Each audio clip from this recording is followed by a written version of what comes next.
Welcome back, brothers, to Warhammer. Tonight we're diving into events that led to Titus becoming the Warden of Ultramar. Before into madness, be sure to like and comment any videos and topics you want to see in the future. Be sure to subscribe for the Emperor. I want to thank you guys for support. You have been killing it. Now, let's get to the madness. The first corpse had been nailed to the doors of its own hab cell. Captain Sevastus Acheron stopped before it, while the rest of the strike force advanced past him in disciplined silence. The dead man had been opened from throat to groin. His ribs had been sawn apart and bent outward into a crude halo, the pale bones threaded with lengths of devotional parchment. Half of his face was missing. The remaining half had been painted violet. Someone had packed his chest cavity with human teeth. Acheron studied the offering through the lenses of his Mark X helm. His armor's auto-senses identified 17 distinct blood groups on the walls, ceiling and floor. None had dried more than 6 hours earlier. "Captain," Lieutenant Chiron said over the command channel, "I see it." The Ultramarines stood within the upper hab stacks of Hive Carthax, 500 levels above the poisoned earth of Trig. Around them rose towers of blackened ferrocrete, linked by transit bridges and crowded with millions of dark windows. No lumen strips burned, no labor horns sounded, no ventilation fans groaned within the walls. The hive was not merely quiet, it was holding its breath. Acheron moved beyond the corpse. His heavy bolt pistol remained mag-locked to his thigh, but his power sword was drawn. Its field generator whispered around the blade in threads of blue-white light. 30 battle brothers followed him through the abandoned concourse. Intercessors formed the core of the force, their bolt rifles raised and tracking. Aggressors advanced beside them in Gravis plate, bolt-storm gauntlets held ready. Behind came Hellblasters bearing plasma incinerators, Eradicators with melter rifles, and Apothecary Thassius, accompanied by 2 servo skulls carrying gene seed caskets. They had descended to locate a Munitorum survey vessel and its Mordian escort. They had found no survivors. The survey vessel sat embedded in the upper hive's landing court, its hull split open and its loading ramp buried beneath bodies. Mordian soldiers had been arranged in ranks before it, still dressed in immaculate dark coats. Their heads rested between their boots. Their hands had been sewn together in prayer. Chiron knelt beside one of them. "Clean cuts," he said, "performed after death." Acheron turned toward the vessel. The interior was black. Something scraped across the ceiling beyond the ramp, then ceased. "External Vox contact?" he asked. Brother Livius checked the signal array mounted against his backpack. "Interference across all local bands. I have contact with the planetary defense net, but the traffic is corrupted." "Play it." Static hissed through the squad channel. Beneath it came a voice. At first it sounded like a single man whispering a catechism. Then more voices joined him, perfectly aligned in cadence and pitch. Hundreds became thousands. Men prayed in manufactoria, shrine halls, defense stations, and hab blocks across the hive, all speaking the same words at the same instant. "Blessed is the blood that reveals. Blessed is the flesh that opens. Blessed is the Father beneath the stars." The prayer repeated. No voice breathed between the words.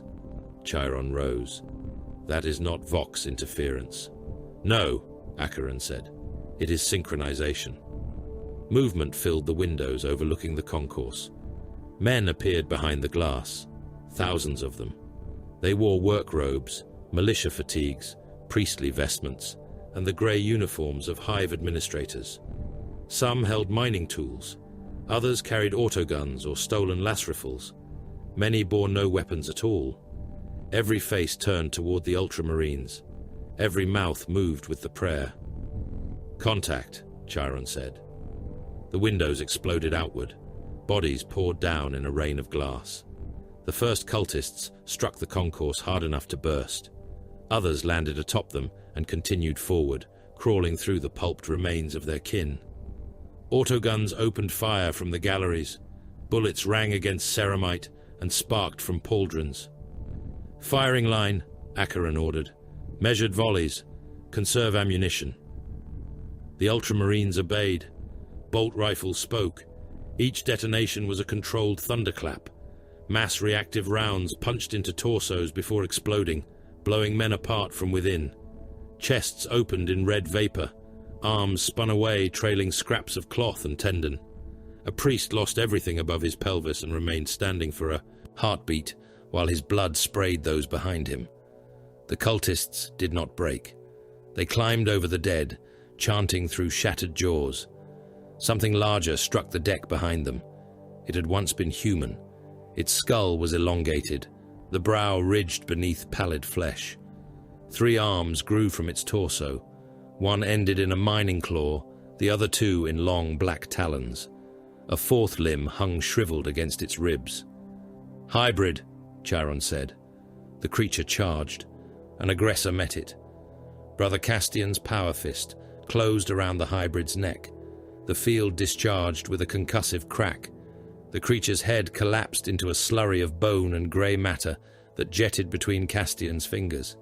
He threw the body aside and opened fire into the crowd, his bolt storm gauntlets reducing the first ranks to fragments.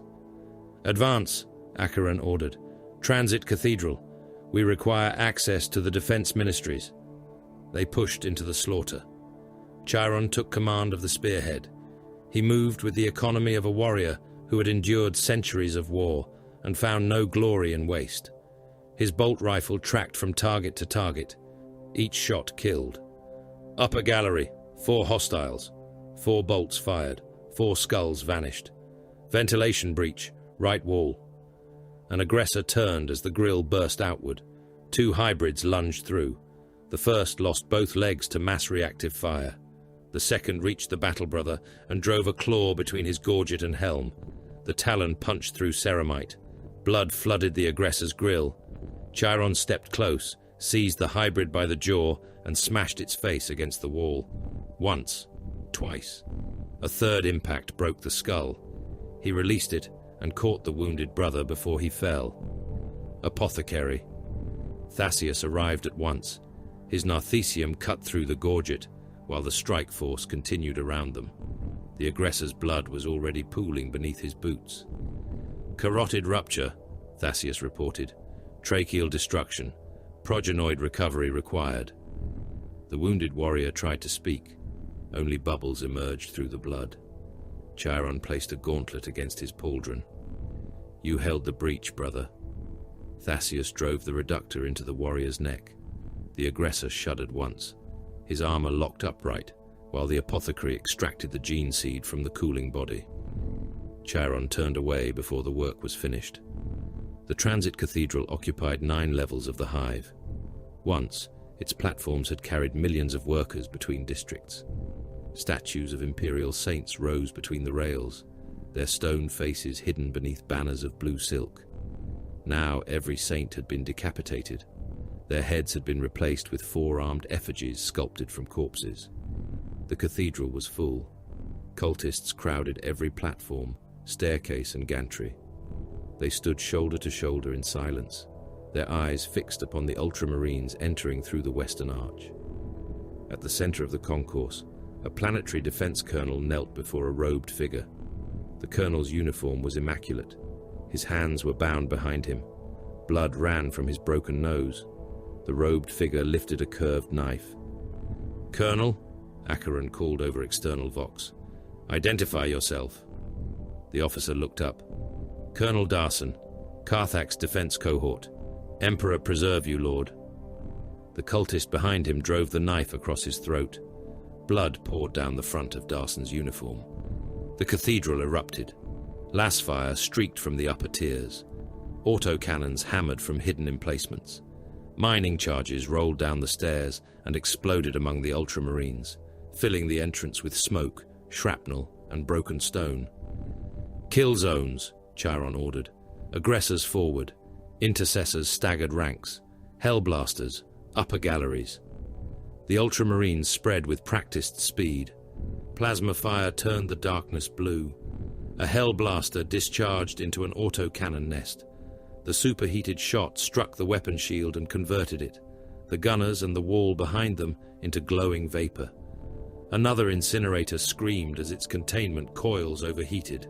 Its bearer vented the weapon and fired again. Cultists descended in thousands. Chiron walked into them. His bolt rifle kicked against his shoulder. Men burst apart before him. A hybrid leapt from the stairs, all claws and hissing saliva. Chiron shot it. Through the sternum. The bolt detonated inside its thorax, showering his armor with ribs, black blood and pieces of lung. Left flank. Reloading. His squad shifted without hesitation. Aggressors waded forward, firing until the air itself appeared solid with explosive rounds. Their power fists crushed whatever survived. One aberrant, swollen with slabs of unnatural muscle, swung a section of rail track as a club. It struck Brother Gallon hard enough to crack his breastplate. Gallon caught the next blow. His gauntlet closed around the rail. He tore it away, drove his fist into the aberrant's abdomen, and discharged the power field. The creature came apart from the waist upward. Muscle and organs slapped across the floor. Its lower body remained standing for several seconds, legs twitching, before collapsing beneath the boots of the charging mob. The fighting lasted 11 minutes. When it ended, the cathedral floor could no longer be seen. Bodies covered the platforms in ridges and heaps. Severed hands clung to weapons. Blood ran down the transit steps in broad streams and vanished between the rails. The Ultramarines advanced through it, their boots sinking into ruptured bellies and shattered chests. Chiron wiped fragments of bone from his helm lenses. Acheran reached the Defense Command Annex beneath the central platform. The doors opened at his override code. Inside, the surviving human officers were already killing one another. Laser guns flashed across the command chamber. Uniformed men fired from behind cogitator banks, while clerks and servitors screamed beneath the crossfire. A commissar stood atop the central hololith, executing defense personnel as they rushed him. "Traitors in command," he shouted. "The ministry is compromised." A lasbolt struck his mouth. The back of his skull burst across the hololith. Acheran entered firing. His heavy bolt pistol detonated the commissar's killer against a cogitator. Chiron and the intercessors cleared the room in seconds. Some defenders dropped their weapons and begged for mercy. Others continued firing even after their limbs had been torn away. Acheran seized a surviving major by the collar. "Who controls the hive?" The officer stared at the blood coating the captain's armor. "No one, Lord. Everyone. The priests, the manufactorum overseers, the arbitrators. Half the ministries stopped answering 3 hours ago. The other half are transmitting the same orders." "What orders?" "Open the lower vaults. Activate the deep relays. Prepare for ascension." The chamber trembled. Red warning sigils ignited across the hololith. Brother Livius turned toward the signal consoles. "Captain, high output transmissions originating beneath the hive. Narrow beam arrays directed beyond the system." Acheran released the major. "Tyranid beacon." The words silenced the chamber. Chiron approached the hololith. "Can it be stopped?" "Not from here," Livius said. "The transmitters are distributed through the foundations. Destroying one will not silence the others." The major stepped closer. "Lord, there are evacuation towers in the upper districts. If we begin lifting the population now—" "No," Acheran said. The officer blinked. "Captain, no vessel leaves Carthax. There are tens of millions in the upper Habs. Many have not joined the uprising. My own men are still holding the eastern gates." "And you possess a reliable method of identifying infection?" The major opened his mouth. Nothing came out. Acheran faced the hololith. Defense seals, transit routes and blast gates spread before him in green light. "Bring the anti-atomic protocols online." The major went pale. "Those protocols will seal every hive gate. The blast shutters cannot be opened locally once engaged." "I am aware. You will trap the entire population." "I am aware." The major stepped between Acheran and the console. "My lord, families are already gathering at the eastern concourse. Children, manufactorum workers, loyal soldiers. Give us 1 hour." One infected refugee aboard one transport may condemn Trig. One contaminated regiment may carry the brood taint into the Pyomote system. The cult has prepared this uprising across generations. We cannot know where its bloodline ends. The officer's voice broke. Then test them. No test is absolute. Those people are servants of the Emperor. Acheran looked down at him. Then they will serve him now. The Major's eyes filled with hatred. Acheran did not look away.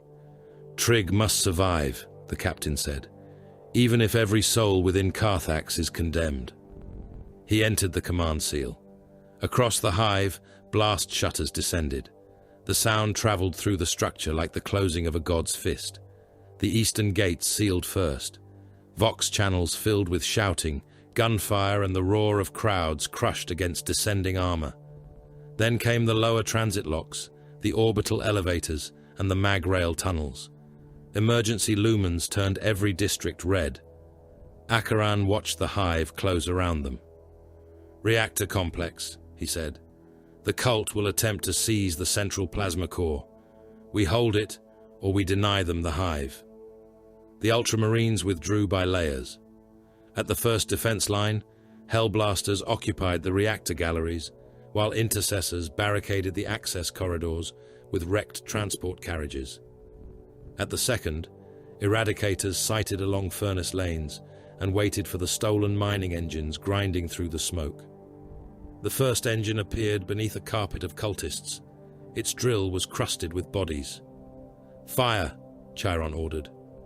Melter beams struck. The machine's forward armor glowed white, sagged inward, and erupted. Crewmen burned inside the cab. Their skin blackened and split as molten metal flooded around them. The engine rolled on for another 20 meters before its fuel cells detonated and hurled blazing wreckage through the mob behind it. The cult kept coming. Servitors dragged ammunition crates through corridors slick with blood. Some slipped and fell beneath the weight. They rose without complaint, limbs grinding, and continued until gunfire tore them apart. Every magazine emptied too quickly. Every line contracted.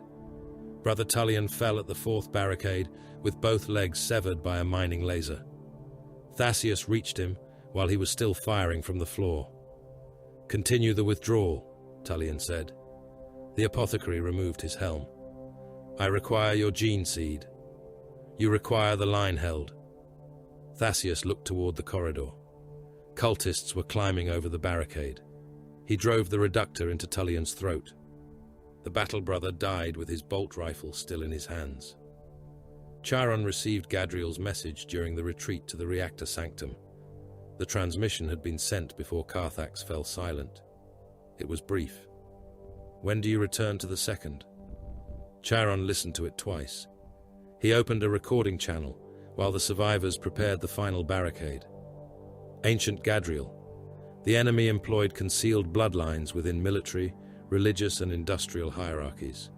Do not assume rebellion begins among the desperate. Test command structures before testing the masses. Destroy communications before population centers. Trust no evacuation route controlled by local authority." He paused. Gunfire thundered beyond the doors. When doctrine and duty cease to mean the same thing, trust Titus. Chiron ended the recording. The sanctum doors buckled. Claws pierced the metal. Pure strain genostealers tore through. They came without weapons, without armor, and without fear. Indigo carapaces gleamed beneath the red lumens. 4 arms unfolded from each body, their talons carved through ceramite as though it were cloth. The Ultramarines fired at point-blank range. Genostealers exploded into black blood and chitin. Others crossed the chamber so quickly that the helm displays blurred around them. One reached Chiron. Its upper claws locked around his left arm. The lower pair tore beneath his pauldron. Chiron fired into its chest. The creature twisted. Its claws sheared through his arm above the elbow. Blood sprayed across the bulkhead. Chiron made no sound. He seized the genostealer's skull with his remaining hand and drove it against the wall. The first impact cracked the carapace. The second burst the head. Grey matter and blood ran down his fist. He turned back to the battle. "Left breach," he ordered. "Close it." The last ammunition was spent within moments. Chainswords came free. Combat blades flashed. Acheran fought beside the reactor controls, his power sword cutting luminous arcs through flesh and chitin. A Genestealer lost both upper arms and continued forward. He split it from collar to pelvis. Another struck his breastplate and carved 4 furrows through the blue ceramite before he shot it beneath the jaw. Chiron fought one-handed. His chainsword jammed inside a hybrid spine. He abandoned it, drew his combat blade, and drove the weapon through an eye socket. A cultist clung to his back. Chiron crushed the man against a pillar until the body ruptured between ceramite and stone. The chamber filled with screaming bodies. Acheran reached the reactor console. "Overload sequence accepted," the machine spirit announced. "Containment failure imminent." The surviving Ultramarines formed a circle around him. 7 remained, then 5, then 3. Charon stood at Acheran's right, blood pouring from the stump of his arm. The Puristrains struck together. Brother Livius vanished beneath them. Brother Castian was dragged apart, one leg torn free as he continued beating a hybrid skull with his power fist. Apothecary Thascius died over the gene seed casket, his body covering it until claws opened his back. Chiron killed the creature before him. Another impaled him through the abdomen. A third tore open his gorget. He remained upright for a heartbeat, facing the enemy. Then the swarm pulled him down. Acheran stood alone, claws hammered against his armor.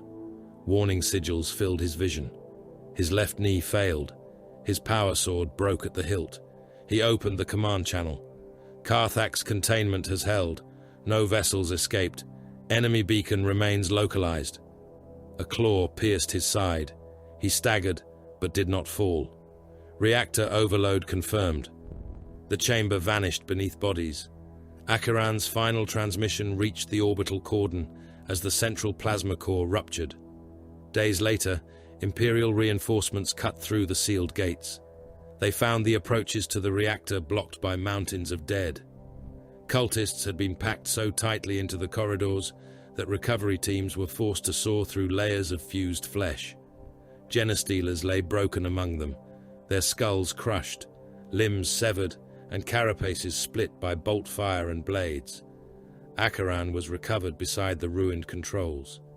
Chiron lay 6 meters away, buried beneath 9 butchered hybrids. Their armor was almost invisible beneath the blood. The casualty record was sealed under chapter authority. The message left Trig aboard an astropathic courier and crossed the darkness toward the Bastia subsector. Its recipient was Captain Demetrian Titus. The bastion wall failed beneath Titus's boots. Ferrocrete split with a sound like continental thunder. The western parapet dropped by several meters, carrying gun crews, ammunition crates, and the corpses of the men who had died defending it. Titus bent his knees and rode the collapse downward, one gauntlet locked around a broken merlin, while dust and shredded flesh swept across his armor. Below him, the Tyrannid swarm reached the breach. Hormagaunts poured across the killing fields in a living flood. They came over the dead in layers, clawing across mounds of their own kind, until the plain no longer resembled Earth. Chitin obscured everything from the fortress wall to the distant horizon. Millions had already died beneath lasfire, artillery, and promethium. Millions more advanced over them. The guns continued to kill. Heavy bolters hammered from reinforced casemates. Tracer fire cut red lines through the smoke. Autocannon shells ripped organisms apart and threw twitching fragments into the ranks behind them. Lehman Russ battle tanks fired from the inner courtyard, their main guns recoiling hard enough to shatter masonry beneath their tracks. None of it slowed the advance for long. The sky convulsed. A cluster of spore mines descended through the ash, their swollen bodies pulsing around sacks of corrosive fluid. Hydra batteries turned their barrels upward. Streams of flak tore through the swarm of living bombs, bursting them into drifting veils of acid. Others reached the ground. One detonated inside a Mordian infantry square, Men vanished beneath a boiling green cloud. Uniforms, skin and muscle dissolved together. Soldiers stumbled from the vapor with their faces running down their breastplates, mouths opening in screams from throats already eaten away.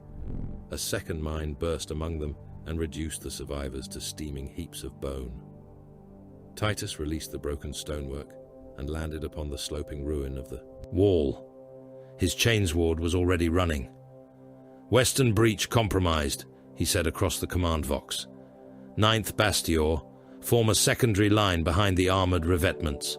Heavy weapon cohorts, remain in position until they pass." Colonel Marson's voice answered through static. "My lord, those cohorts will be overrun." "Yes."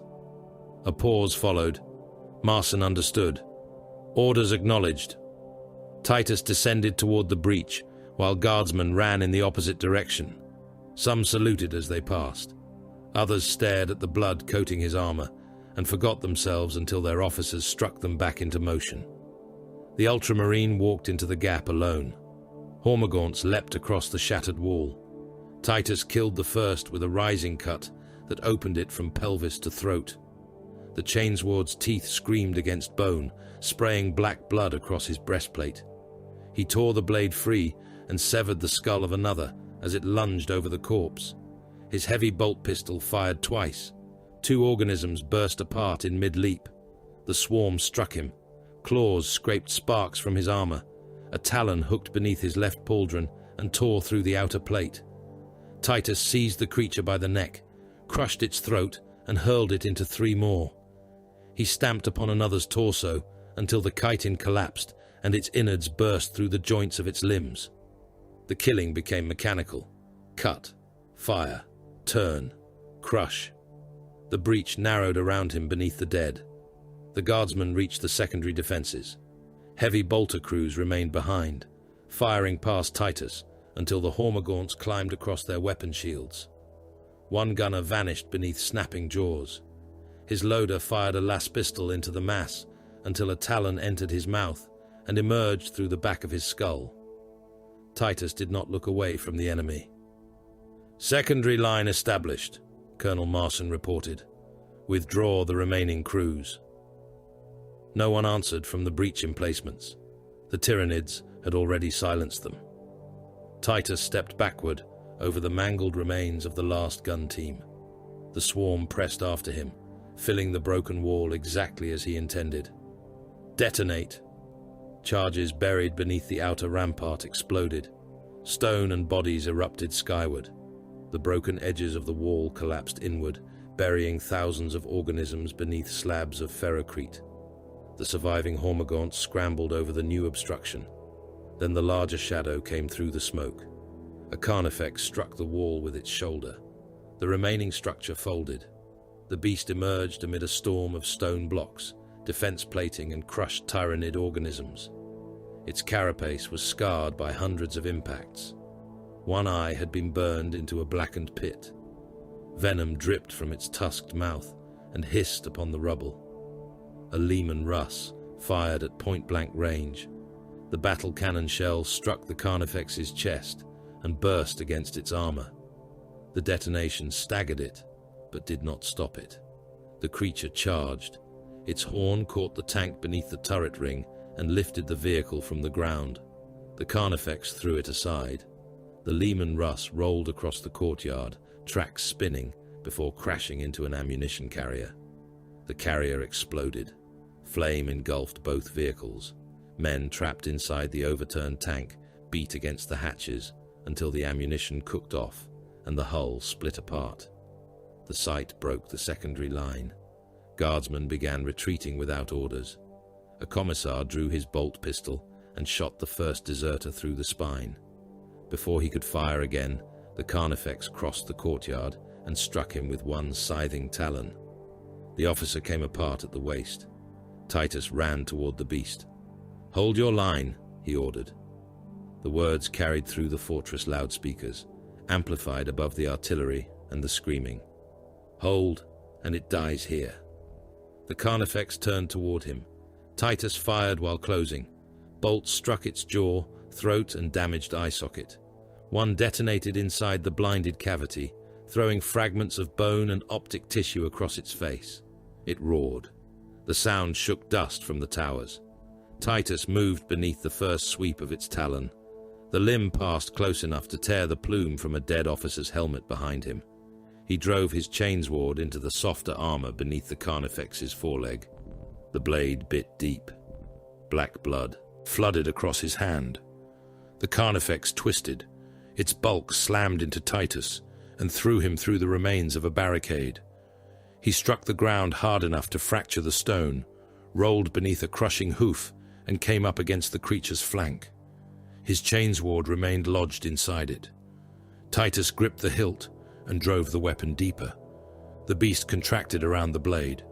Muscle trapped the teeth. The chainsword's motor shrieked, overstrained, and died. The Carnifex turned again. Titus released the weapon. A talon struck his breastplate. Warning runes flashed across his helm display as the blow lifted him from the ground and hurled him against the burning Leman Russ. His armor cracked beneath the impact. Pain spread through his ribs. The Carnifex came after him. Titus rose. He waited until the creature opened its mouth. Then he thrust his left arm between its jaws. The teeth closed around his vambrace. Ceramite fractured. Pressure alarms screamed. The Carnifex lifted him by the arm and shook him like prey, but Titus had what he required, a stable firing angle. He pressed the muzzle of his heavy bolt pistol against the roof of its mouth. He fired. The first bolt destroyed the palate. The second exploded deeper inside the skull. The third tore through the brain. Titus continued firing until the heavy pistol locked open. The back of the Carnifex's head ruptured.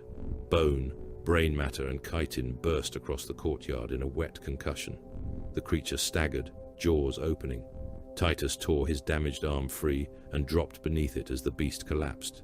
Its weight struck the ground hard enough to throw nearby guardsmen from their feet. Silence held the secondary line for a single heartbeat. Then the soldiers began shouting. "Ultramar!" The cry spread along the ramparts. "Ultramar! Ultramar!" Titus climbed onto the Carnifex's skull. "Cease wasting breath," he said across the command channel. "The siege continues." The cheering died. The guns resumed. Ancient Gadriel found him inside the fortress command vault, while servitors cut the damaged vambrace from his arm. Titus stood before the central hololith with Colonel Marson and the surviving artillery officers. The display showed the Bastion complex as a series of shrinking blue defense zones surrounded by a red tide. Gadriel carried the second company standard folded around its staff. The cloth was blackened from battle, and the golden wreaths upon it had been scored by shrapnel. He waited until the mortal officers had withdrawn. "I have a sealed transmission from Trig," he said. Titus extended his hand.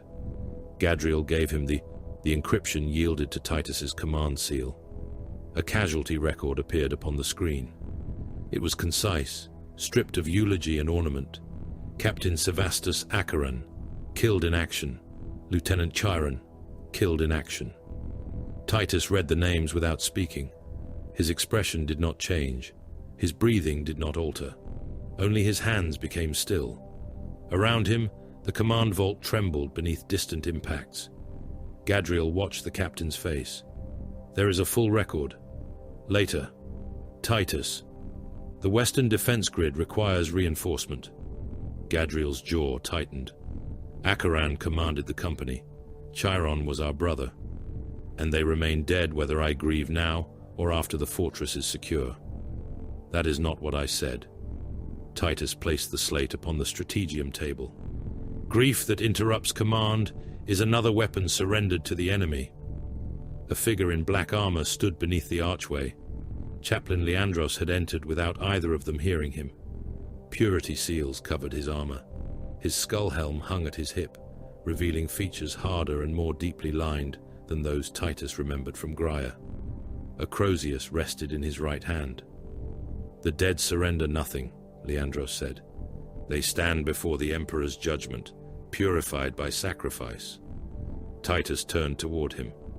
Acheron required neither absolution nor praise. Leandros's eyes narrowed. All souls require judgment. He required the world he died defending to remain alive. The chaplain stepped closer. You speak as though survival is the only measure of duty. It is the measure demanded of us here. The Emperor demands more than survival. The Emperor is not presently holding the western wall.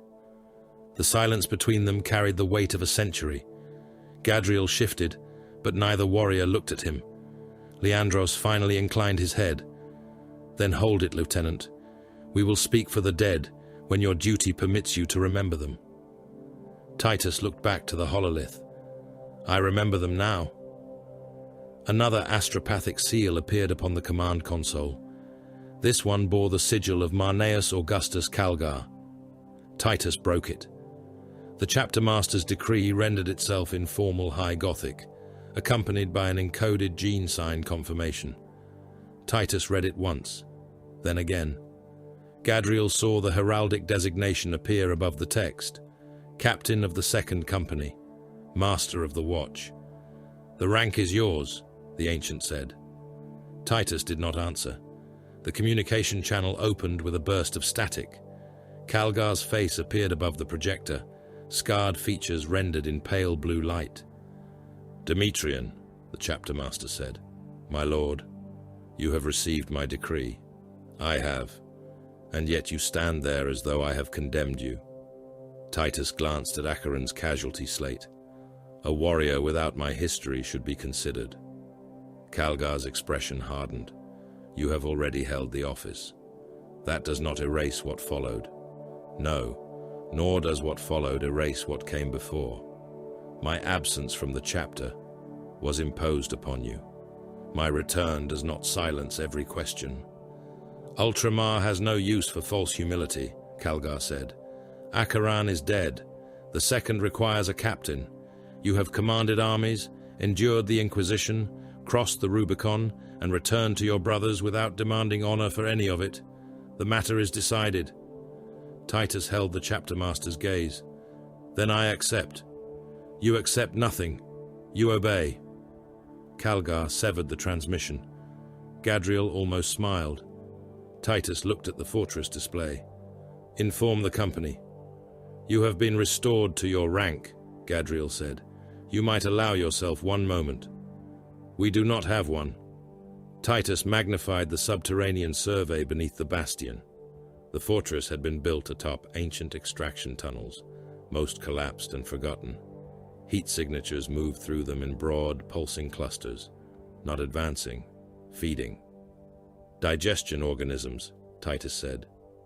Gadriel studied the display. Beneath the trench lines, the swarm has established a capillary network. Biomass from the outer field is being rendered below ground and returned to the assault organisms. Leandros approached the hololith. Destroy it. We will. Titus opened the Militarum command channel. Colonel Marson, abandon trench systems Tertius, Quartus, and Quintus. Withdraw every mobile formation to the inner bastion. Marson answered at once. Those trenches hold nearly half the surviving infantry. They will withdraw in sequence. The routes are narrow. The wounded will slow them. Leave the immobile. A silence followed. My Lord Captain, Marson said, his voice lower, the Tyranids will take the trenches. That is the purpose. The retreat began beneath covering fire. Hundreds of thousands of soldiers climbed from dugouts and firing pits that had protected them for weeks. They dragged ammunition, heavy weapons, and wounded comrades through trenches clogged with corpses. Officers shouted formation orders while the swarm gathered beyond the wire. The Tyranids sensed weakness. They came faster. Hormagaunts spilled into the abandoned forward lines. Termagants followed, flesh borers coughing beetle-like ammunition into the retreating ranks. Warriors rose above the lesser organisms, their bone swords raised as they drove the swarm toward the fleeing humans. Titus watched from the command vault. Artillery coordinates surrounded the trenches in silent red brackets. Outer regiments are still inside the target area, Gadriel said. I see them. They require more time. We have no more time. The swarm filled the first trench system. Tyranids fell upon the wounded left behind. Men disappeared beneath claws and feeding mouths. A soldier with both legs missing fired his lasgun until a hormigaunt opened his abdomen and dragged his intestines across the firing step. The second trench vanished beneath chitin. The synapse organisms entered the marked zone. Colonel Marson's voice broke across the vox. 27th Bastion remains outside the withdrawal corridor. They report contact on every side. Titus watched the regiment's signal blink within the killing field. How many? Nearly 18,000. Can they reach the inner line? No. Then order them to hold position. Marson understood before Titus spoke again. My lord, transmit their coordinates to the batteries. The colonel's voice became a whisper. They are our men. They are already dead. Titus opened the artillery net. All Basilisk batteries, saturation pattern upon designated coordinates. Manticore companies, prepare Storm Eagle payloads. Fleet liaison, request Lance solution upon the subterranean nexus. The confirmations returned one after another. Gadriel stepped beside him. The 27th is still fighting. Yes. You can delay. No. The synapse signatures began to turn. The Tyranids had sensed the trap. Titus lowered his hand. Fire. The world ended beyond the walls. Basilisks discharged in rolling sequence. Earthshaker shells screamed over the fortress and fell among the trenches. The first impacts lifted soil, men and Tyranids into towering black columns. Manticores launched seconds later, their rockets dividing above the target before descending in storms of fire. The 27th Bastion vanished. Men were torn apart before sound reached them. Bodies became red mist. Tanks folded beneath the pressure waves. Entire companies disappeared under fountains of earth and shattered chitin. Then, the orbital lance struck. White light joined sky and ground. The trench systems ceased to exist. Heat rolled across the fortress wall and blistered paint from armored vehicles. The earth sagged inward above the buried digestion network. Organic tunnels ruptured beneath the bombardment, releasing geysers of half-rendered biomass. Acid, blood, and liquefied organs boiled out of the ground. The synaptic network died. Across the killing field, Tyranid organisms faltered. Some stopped in place. Others attacked one another or ran blindly into gunfire. Warriors convulsed as their connection to the greater mind broke beneath the sudden psychic silence. Titus gave the next order. Armor forward. Exterminate everything remaining outside the walls. The fortress guns opened fire. By dusk, the siege was over. Gadriel confronted Titus beside the ruined western wall. You waited, the ancient said. Titus looked across the crater where the trenches had been. I did. Men were still retreating. Yes. You allowed the swarm to close around them. Yes. Gadriel's voice hardened. Why? Had I fired earlier, the synapse organisms would have withdrawn beyond the strike zone. Had I fired later, the swarm would have reached the inner bastion before losing cohesion. So you chose the precise moment when our soldiers and the enemy were both trapped. I did. Nearly 20,000 men died in the bombardment. 18,412. Gadriel stared at him. Titus continued before he could speak. The 27th Bastion, the 3rd and 6th heavy cohorts, the survivors of the Mordant rifles, 2 companies of the Carthaxian Fusiliers, 187 artillery observers. You memorized them. I ordered their deaths. That does not make the order clean. No. Titus looked toward the burning plain. There was no clean order to give. The surviving army gathered below the wall. Soldiers raised rifles and regimental standards. Voices rolled through the fortress, calling Titus's name, declaring him savior, captain, and instrument of the Emperor's wrath. He descended among them without acknowledging the acclaim. Recovery crews already worked beyond the gates. Servitors with broad shovels scraped remains from the crater margins and loaded them into tracked corpse haulers. Men could no longer be distinguished from Tyranids. Human bone lay fused to chitin. Boots, helmets, and hands emerged from mud cooked black by the lance strike. Incineration trenches burned along the horizon. Titus walked through the remains. Something metallic protruded from the mud near his boot. He bent and pulled it free. An identification tag. Most of the lettering had been scorched away, but the regimental crest remained visible beneath the soot. The 27th Bastior. Titus closed his fist around it. He carried the tag aboard the Righteous Fury. The strike cruiser broke orbit beneath the guns of the surviving fleet. Thunderhawks returned to their launch decks. The second company embarked in silence, bearing its wounded, its standards, and its recovered gene seed. Within his arming chamber, Titus studied Acheran's final tactical record. He watched the hive seal. He listened to Chiron's last message.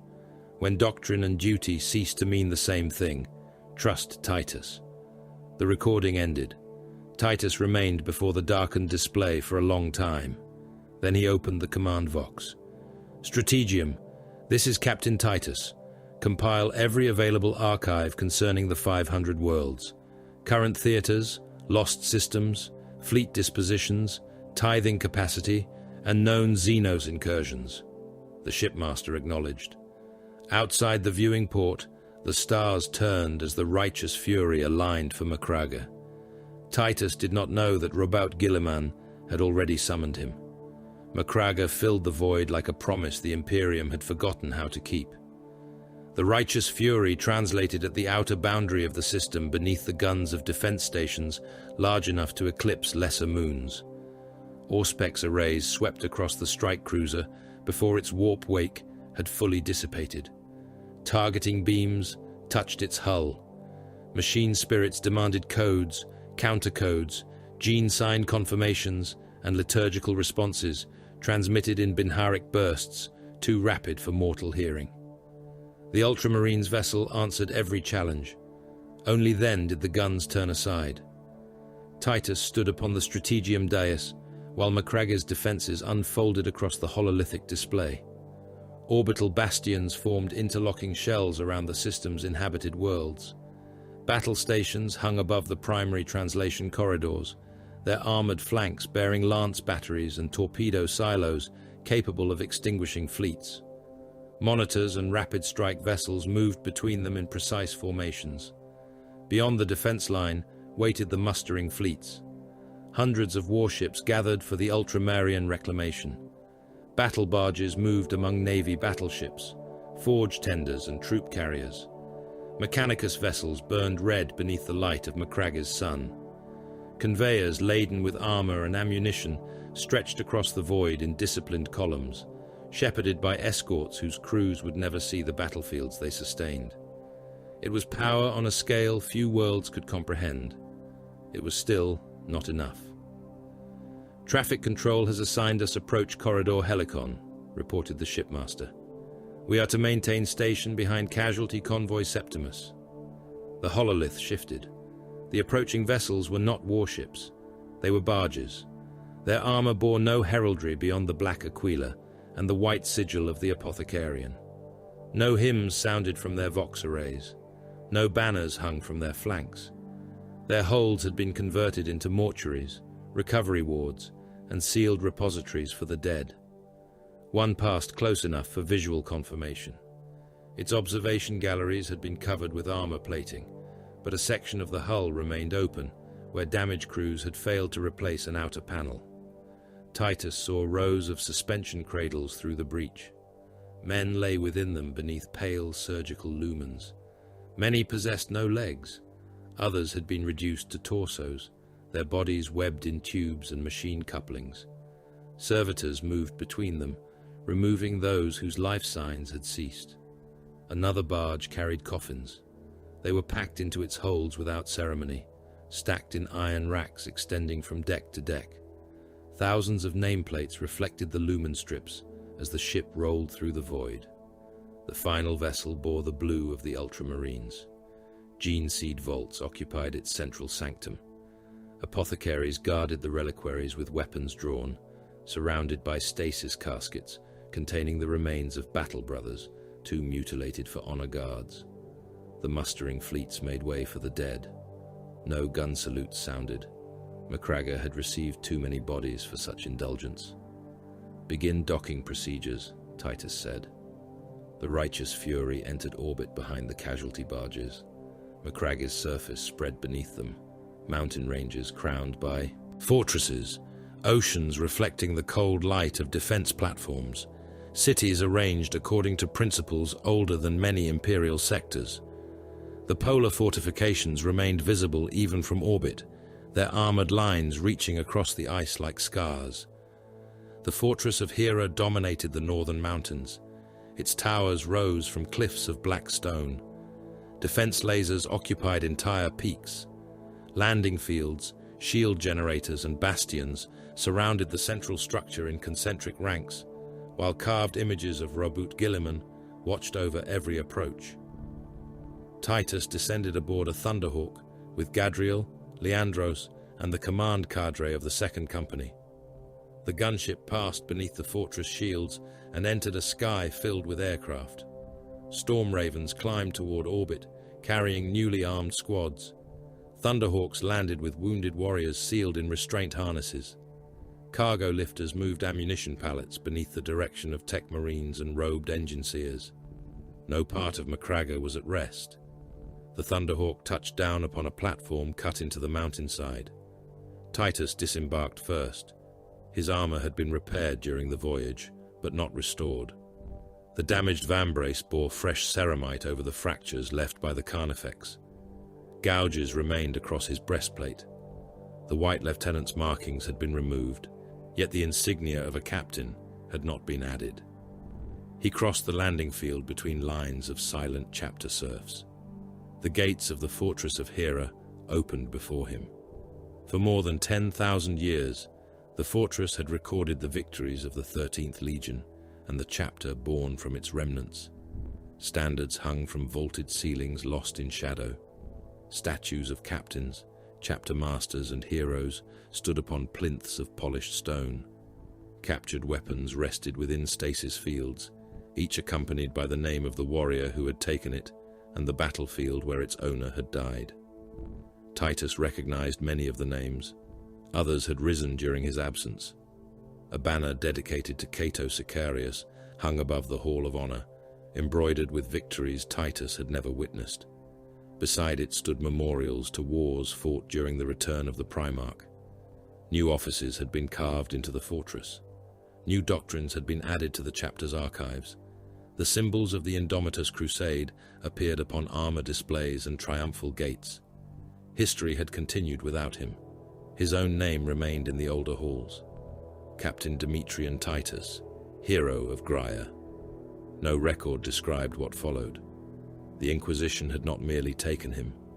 It had removed the years of his imprisonment from the chapter's history, leaving an absence where a life had been. Titus stopped before a relief depicting the defense of Graia. The sculptor had shown him with his chainsword raised above a mound of greenskin corpses. Sidonus stood at his side. Leandros appeared nowhere within the scene. The chaplain halted several paces behind him. "The stone remembers selectively," Leandros said. "All monuments do. The truth remains before the Emperor. The Emperor has not corrected the plaque." Leandros's expression tightened, but he did not answer. A serf approached and knelt. "Lord Titus, the chapter master awaits you in the Hall of Corrections." "Not the throne chamber." Gadriel looked toward Titus, but Titus had already turned away from the monument. "Lead." The Hall of Corrections lay beneath the fortress libraries. It was smaller than the great audience chambers and contained no banners. Black columns divided the room. Names had been inscribed upon every wall. Officers censured for failure, brothers restored after penance, commanders whose errors had cost lives, and warriors whose later deeds had redeemed them. Marneus Calgar stood alone at the center. The chapter master wore neither ceremonial robes nor the armor of Antilochus. He was clad in plain blue battleplate, his fists unarmed, his face marked by age, injury, and the burdens of command. Titus approached and knelt. "My lord." "Rise, Demetrian." Titus obeyed. Calgar studied him for several seconds. "You have acquired further damage since my decree. The fortress on Bastior held. That was not my observation." "No, my lord." Calgar walked toward the wall of names. "I petitioned for your return." Titus remained silent. "After Graia, I requested access to Inquisitor Thrax's findings. No reply came. I petitioned the Ordo Xenos. The request was acknowledged, transferred, and buried. I petitioned again after the opening of the Great Rift, when every proven commander was needed." Calgar's voice never rose. The anger beneath it was worse for being controlled. Each inquiry disappeared into sealed archives. Some were denied, others were declared non-existent. One response claimed no Astartes named Demetrian Titus had ever served the Ultramarines. Titus looked at the names upon the wall. "You owed me no recovery, my lord." Calgar turned. "Do not presume to define what I owed one of my captains." The words struck with greater force than a reprimand shouted before an assembled company. Titus lowered his head. "My lord, the Inquisition took an Ultramarine from his brothers and hid him behind secrecy until even formal accusation became impossible. They denied us the right to examine the charge, defend the accused, or judge the evidence according to our laws. I survived. That does not make the insult lesser." Calgar stepped closer. "I will not apologize for failing to find you. An apology would imply that remorse compensates for absence. It does not." Titus met his gaze. "No, I could not reach you. I have not forgiven those who ensured it." Calgar looked at the unmarked pauldron, where the insignia of command would soon be fixed. "Today concerns what remains, not what was stolen." The tomb chambers beneath the fortress of Hera had been cut into the mountain before the Imperium's first civil war. Cold air moved between pillars carved with the names of the dead. Sarcophagi lined the walls. Some held complete bodies. Others contained only fragments recovered from battlefields scattered across the galaxy. Each rested beneath the symbol of the company in which the fallen warrior had served. Acheran and Chiron lay within open stone coffins. Their armor had been cleaned, but not repaired. Claw marks scarred Acheran's breastplate. The broken hilt of his power sword rested across his chest. Chiron's missing arm had not been replaced with a ceremonial prosthetic. His armor ended at the torn pauldron, preserving the truth of his death. The surviving second company stood in ordered ranks. Gadriel carried the company standard. The cloth had been washed, yet dark stains remained along its lower edge. He planted the staff beside the tombs and lowered his head while the roll of the dead began. A reclusium serf spoke every name recovered from Carthax. The list continued for several minutes. No one moved. Leandros stood at the head of the sarcophagi, wearing his skull helm. His Crozius rested before him, its head touching the stone floor. "Brothers," he intoned, "you have passed beyond the reach of corruption. Your blood has been rendered into oath. Your flesh has been rendered into memory. Your service is complete, and judgment belongs to him upon Terra." The response came from the assembled warriors. Only in death does duty end. Leandros turned toward Titus. The new captain stepped between the coffins. He looked down at Acheran first, then Chiron. "Acheran sealed Carthax," Titus said. Chiron stood beside him. Their decision preserved Trig and denied the brood taint passage into the Pyremote system. His voice carried through the chamber without augmentation. The worlds that survive because of them will not know their names. The men born beneath other suns will never learn where they fell. They will labor, fight, and die without understanding that their lives were purchased in a reactor sanctum beneath a dead hive. Titus looked toward the company. That does not diminish what was done. He placed one gauntlet upon Acheran's sarcophagus. Duty does not require witnesses. The tomb lids lowered. Stone sealed the dead from sight. After the company withdrew, Leandros remained. Titus stood across the tombs from him. Acheran trusted you, the chaplain said. He trusted the chapter. He named you by his final acts. Chiron named you in his final message. Titus looked at the sealed stone.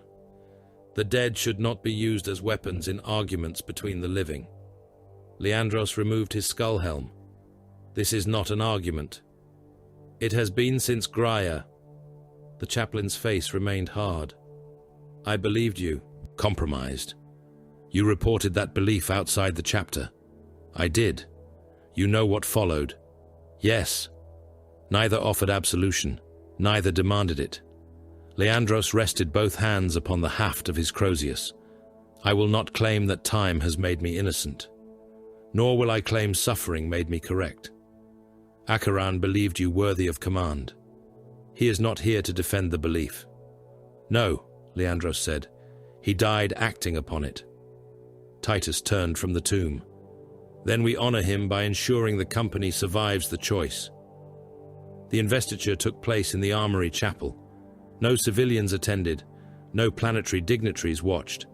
Tech Marines, apothecaries, serfs, and the officers of the Second Company formed a silent circle around a stone dais engraved with the inverted Omega. Calgar stood before Titus, holding the insignia of command. The first was the red helm of a captain, its surface newly consecrated, but built upon an older shell from the chapter armories. The second was the mark of the Master of the Watch, signifying responsibility for the fortress of Hera and the strategic approaches into Ultramar. These are not honors, Calgar said. No, my lord. They are burdens. Yes. As captain of the Second, you will hold the company's lives in trust. As Master of the Watch, you will guard this fortress, this system, and every approach by which an enemy may threaten the realm. Titus lowered his head. I accept the obligation. Calgar fixed the insignia to his armor. You accept command. A voice sounded from the edge of the circle. He accepts another reason to damage equipment. Veteran Sergeant Mataris stepped forward. Age showed in the lines of his face, though his posture remained unbowed. His armor bore campaign marks older than some chapter reliquaries. He looked Titus over with the irritation of an armorer inspecting a weapon returned in poor condition. That plate was repaired aboard your ship? Yes. By whom? Tech Marine Phalus. Then Phalus has become charitable. He should have left the damage visible as a warning. Titus faced him. You once told me scars proved proper use. On flesh, armor requires maintenance. Mataris stopped close enough to place one gauntlet against Titus's damaged breastplate. This fracture is fresh. A carnifex. You allowed it to strike you. It died. That was not my observation. Calgar watched them without interruption. Mataris had recruited Titus upon Tarentus. He had watched the youth survive trials designed to break men. He had seen him remade through pain, organ implantation, and hypno-indoctrination. Before Titus had become captain, hero, or prisoner, Mataris had known him as an aspirant, too stubborn to remain unconscious. The veteran sergeant stepped back. You are slower than you were. I am larger. A poor exchange. For the first time since entering Macragge, something near amusement touched Titus's expression. It vanished when the chapel doors opened. A man stumbled through them in ash-grey robes. Astropath Dinal Cornelius was thin even by mortal standards. Brass conductors pierced his shaven skull. His ruined eyes had been covered by a strip of black cloth, already wet with blood. Two attendants followed, but he struck their hands away when they tried to steady him. Chapter Master, Danel said. Calgar turned. This chamber is sealed. So was the message. The astropath reached the dais and collapsed to one knee. Blood ran from his nose and mouth. Titus descended toward him. What message? Danel raised his blind face. Nova Magna. The name seemed to pain him. There were no words, no voice. Something pressed geometry through the choir. His fingers clawed at the stone. I saw metal hands inside living bodies, not cutting, sorting, meat separated from bone, nerves drawn into lines, skulls opened like reliquaries. His breathing became ragged. Behind it was a signal, repeated through stars that no longer burn, a shape folding into itself. Again, again, again. Calgar signaled the attendants. Take him to the apothecarian. Danel seized Titus's wrist before they could reach him. The mortal's grip possessed desperate strength. It knows we heard. Strategic confirmation arrived before. The astropath reached treatment. The Hall of Conquest filled with officers, fleet commanders, and robed savants. Hololithic projections showed the Vespertor front as a scatter of cold stars. Several burned red. Others had ceased transmitting altogether. A Navy Commodore addressed Calgar. Merchant traffic emerging from the region reports abandoned systems. No signs of conventional bombardment. Population centers remain intact from orbit. Survivors? Titus asked. None confirmed. Images replaced the map. A merchant vessel rotated above the strategium. Its hull was undamaged. The next image showed the interior. Crewmen had been separated into component parts and arranged by type. Arms lay in one cargo bay. Legs filled another. Torsos had been opened and emptied. Every skull had been cut along the same line, the cranium removed and the brain extracted without damaging surrounding tissue. No feeding damage, an apothecary said. No evidence of rage or haste. Procedure, Titus said. The Commodore nodded. 3 vessels were discovered in this condition. A close view of the hull appeared. Symbols covered the plating. They were invisible to ordinary sight, etched through layers of adamantium at the molecular level. Necron glyphs. Calgar studied them in silence. How many worlds have gone dark? 7 confirmed, the Commodore said. Possibly 12. Titus looked toward the red stars. When does the response fleet depart? That decision is not yours, Calgar said. Titus turned. The chapter master's expression had changed. Not fear, reverence restrained by discipline.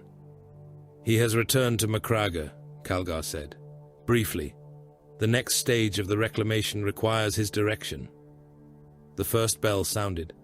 Its note passed through the fortress of Hera and into the mountain beneath it. Warriors stopped in armories. Serfs knelt in corridors. Tech priests ceased their Binharic chants. Even the guns upon the highest towers seemed silent beneath the sound. The bell rang only once. The Primarch had summoned one of his sons. Calgar looked at Titus. Robute Guilliman is waiting. The doors of the Primarch's strategium opened without sound. Titus entered alone. The chamber occupied the highest inhabited tier of the fortress of Hera, above the sepulchres, armories, and halls of remembrance, where the mountain's black stone had been cut away to expose a view of Macraga's northern horizon. Armored crystal filled one wall. Beyond it, the ice-bound peaks stood beneath a bruised sky, their slopes crowded with defense lasers and fortress monasteries. Gunships moved between the clouds as distant points of fire. The strategium itself contained no throne. There were no kneeling petitioners, no choirs of serfs, and no ceremonial guard. Hololithic projectors formed concentric circles around a vast table of black marble. Robute Guilliman stood among them. Titus had seen statues of the Primarch since childhood. He had fought beneath images depicting the avenging son as general, lawgiver, and demigod. None had prepared him for the reality. Guilliman was immense, even by the measure of the Adeptus Astartes. His presence altered the scale of the chamber. The strategium had been constructed for him, yet he seemed too large for it, as though the architecture merely endured his occupation. The armor of fate enclosed him in blue and gold. Its plates worked with the craftsmanship of ages that had become legend, before Titus first drew breath. Power coursed through the armor in a constant low resonance. Titus felt it through the soles of his boots and in the strengthened bones of his chest. The Primarch did not move, but power remained contained within every line of him. His face carried traces of every ultramarine Titus had ever known. The stern set of Calgar's mouth, Acheron's calculating gaze, the unyielding discipline Titus had seen in Chiron and Gadriel. Even something of Leandros lived within the severity of the brow. Yet the resemblance ended there. No battle brother could possess that face. It was too complete, too deliberately made. Guilliman resembled a man in the way a warship resembled a blade. Both shared purpose and form, but one had been magnified beyond the limits of human creation. Titus approached the black table. He removed his helm and knelt. "My Primarch." Guilliman looked down at him. "Rise, Captain." "Titus." The title still felt newly forged. Titus stood. Guilliman studied him without offering greeting or praise.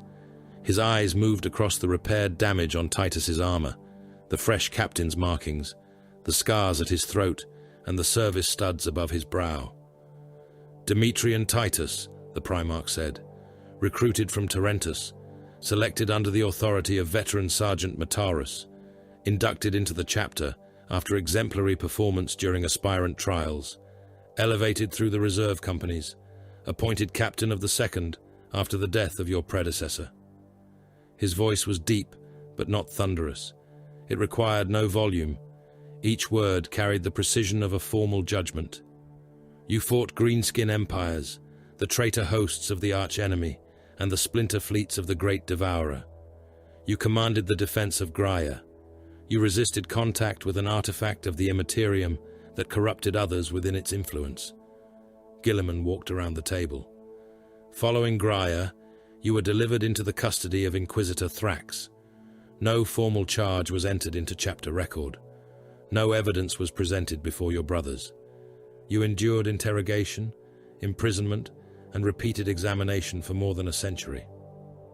Titus said nothing. "You were released when the holdings of Thrax were broken open by the Grey Knights. You did not return to Macraga. You entered the Death Watch as a Black Shield, surrendered your name and served under the designation Nullus. You fought until your injuries should have killed you." Guilliman stopped before him. "You crossed the Rubicon Primaris. You returned to the Ultramarines. You fought in the Residius system, endured further exposure to warp corruption, and were restored to command after the deaths of Acheron and Chiron." The Primarch's gaze did not soften. "You have spent much of your existence being examined by men who wish to discover whether you were a weapon or a threat. I have no intention of repeating their failures." Titus met his Gene Father's eyes. "No, my lord." "Then answer without seeking the response you believe I wish to hear." "I will. When Thrax's prison was broken, why did you not return?" Titus had expected questions concerning Graia. He had expected the Primarch to demand an explanation for the warp's apparent failure to corrupt him. He had not expected the first inquiry to concern a decision made after liberation. "I believed my return would stain the chapter." "Explain."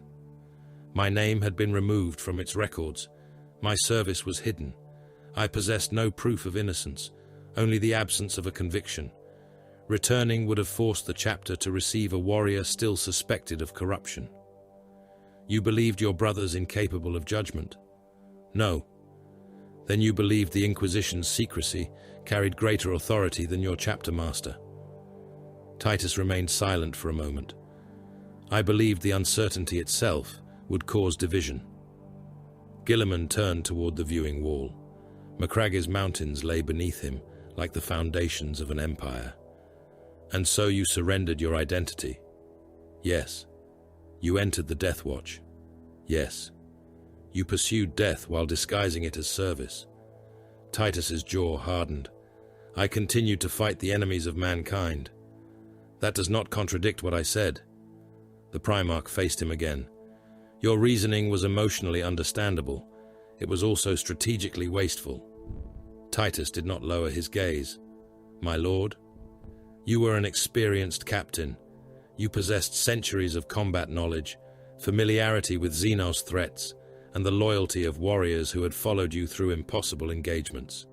Rather than allow the chapter to decide your worth, you removed yourself from its service. I judged that absence the lesser harm. You judged yourself while denying others the right to do so. The words were delivered without cruelty. Their accuracy made them cut deeper. Guilliman returned to the table and placed one hand upon its edge. The gauntlet was large enough to crush Titus's skull. Shame is one of the Imperium's most expensive luxuries, he said. It convinces useful men to hide their errors, conceal their wounds, and throw away abilities that cannot be replaced. The enemy does not care whether you feel worthy of your purpose. No, your brothers needed you. Titus thought of Sidonus, of Acheron sealed within Carthax, of Chiron fighting with one arm while the hive closed around him. I know that now. Do you? Titus looked at the I am here. Guilliman inclined his head slightly. You are. The Primarch touched the table. The floating maps collapsed, leaving a single image between them. Graia. Its forged cities appeared as points of red light upon a black sphere. What did you feel when you encountered the warp artifact? Titus stared at the projection. Pressure. Physical? No, it was inside thought, but not thought itself. Pain? At times. Compulsion? Yes. To do what? To surrender, to accept that resistance had already failed. Guilliman watched him, rather than the world between them. And yet you resisted. Yes. How? Titus considered the question. For more than a century, interrogators had demanded the same answer. They had asked with blades, psychic probes, confession engines and chambers where time itself became difficult to measure. Some had believed he lied. Others believed the truth remained buried beyond his conscious mind. I do not know. Guilliman offered no sign of disappointment. What did you believe at the time? That the artifact could be used against the invading host. That is what you intended. It does not explain your resistance. No? Did you hear a voice? Not one I could identify. Did you experience visions? Fragments, nothing coherent. Did you feel the Emperor's presence? Titus paused. I cannot say that I did. Did you feel protected? No. Changed? No. Afraid? Yes. The admission remained between them. Guilliman folded his arms across the breastplate of the armor of fate. Good. Titus frowned. My lord? You are uncertain. Men confronted with uncertainty often replace it with revelation. They claim divine intervention, hidden destiny, or personal purity. Such claims make excellent foundations for corruption. I have never claimed purity. I know. The image of Graia disappeared. The warp does not always behave according to consistent law. Neither does resistance to it. Your lack of an answer is not proof of innocence. It is also not proof of guilt. That conclusion would have disappointed Thrax. Inquisitor Thrax mistook suspicion for wisdom. There was no anger in Guilliman's tone, only contempt. The Imperium requires vigilance. It does not require stupidity dressed as caution. Titus thought of iron restraints, the smell of sanctified oil, and the voices asking him to confess to crimes he could not name. Leandros believed he was vigilant. Guilliman's eyes narrowed by the smallest degree. Do you hate him? Titus did not answer immediately. Far below the Strategium, the fortress of Hera's machinery carried tremors through the mountain. Ammunition lifts moved toward defense batteries. Armories opened. Ships prepared to depart for wars that would consume men who had never seen Macraga. No, Titus said. Why? Hatred would be simpler. Explain. Leandros did not betray me for ambition. He gained nothing. He believed corruption had entered the company and that I was its source. He acted outside the chapter's command structure. Yes, He delivered a captain of the Ultramarines to an external authority. Yes. Your imprisonment followed. Yes. Yet you do not hate him. Titus looked toward the doors through which he had entered. He acted from loyalty, twisted by fear. Yes. Guilliman studied him. Many commanders would call that distinction irrelevant. They would be wrong. A betrayal performed with sincere intent may kill as efficiently as one performed through malice. It may. Then why distinguish them? Because the response must differ. Malice must be destroyed. Fear may be corrected. And if it cannot, then it becomes a liability. Guilliman's expression changed. It was not approval. It was recognition. The Imperium is filled with loyal men who have become liabilities. Yes, you may be required to remove them. I know. They may believe themselves righteous. I know. They may condemn you while you do it. Titus thought of the identification tag closed within a compartment at his belt. That does not alter the requirement. Guilliman raised one gauntleted hand. The strategium awakened. Light spread across the black table, then climbed into the air. Macragge appeared beneath them, followed by the worlds of Ultramar, their moons, fleet anchorages, and supply corridors. The projection expanded beyond the chamber's walls until Titus seemed to stand among stars. Hundreds became thousands. Some systems shone blue, others burned red. Many were dark. Lines of logistics stretched between them. Fuel convoys, troop transports, astropathic relays, forged shipments, harvest fleets, and routes maintained by navigator houses whose bloodlines were failing. Beside each world floated quantities of grain, ammunition, manpower, reactor output, and shipbuilding capacity. Other symbols marked rebellion, invasion, plague, and warp disturbance. The 500 worlds, Guilliman said. Titus turned slowly within the projection. This is not a title of nostalgia. It is not an appeal to legend. The realm existed because its worlds supported one another. Agri-worlds fed hive populations.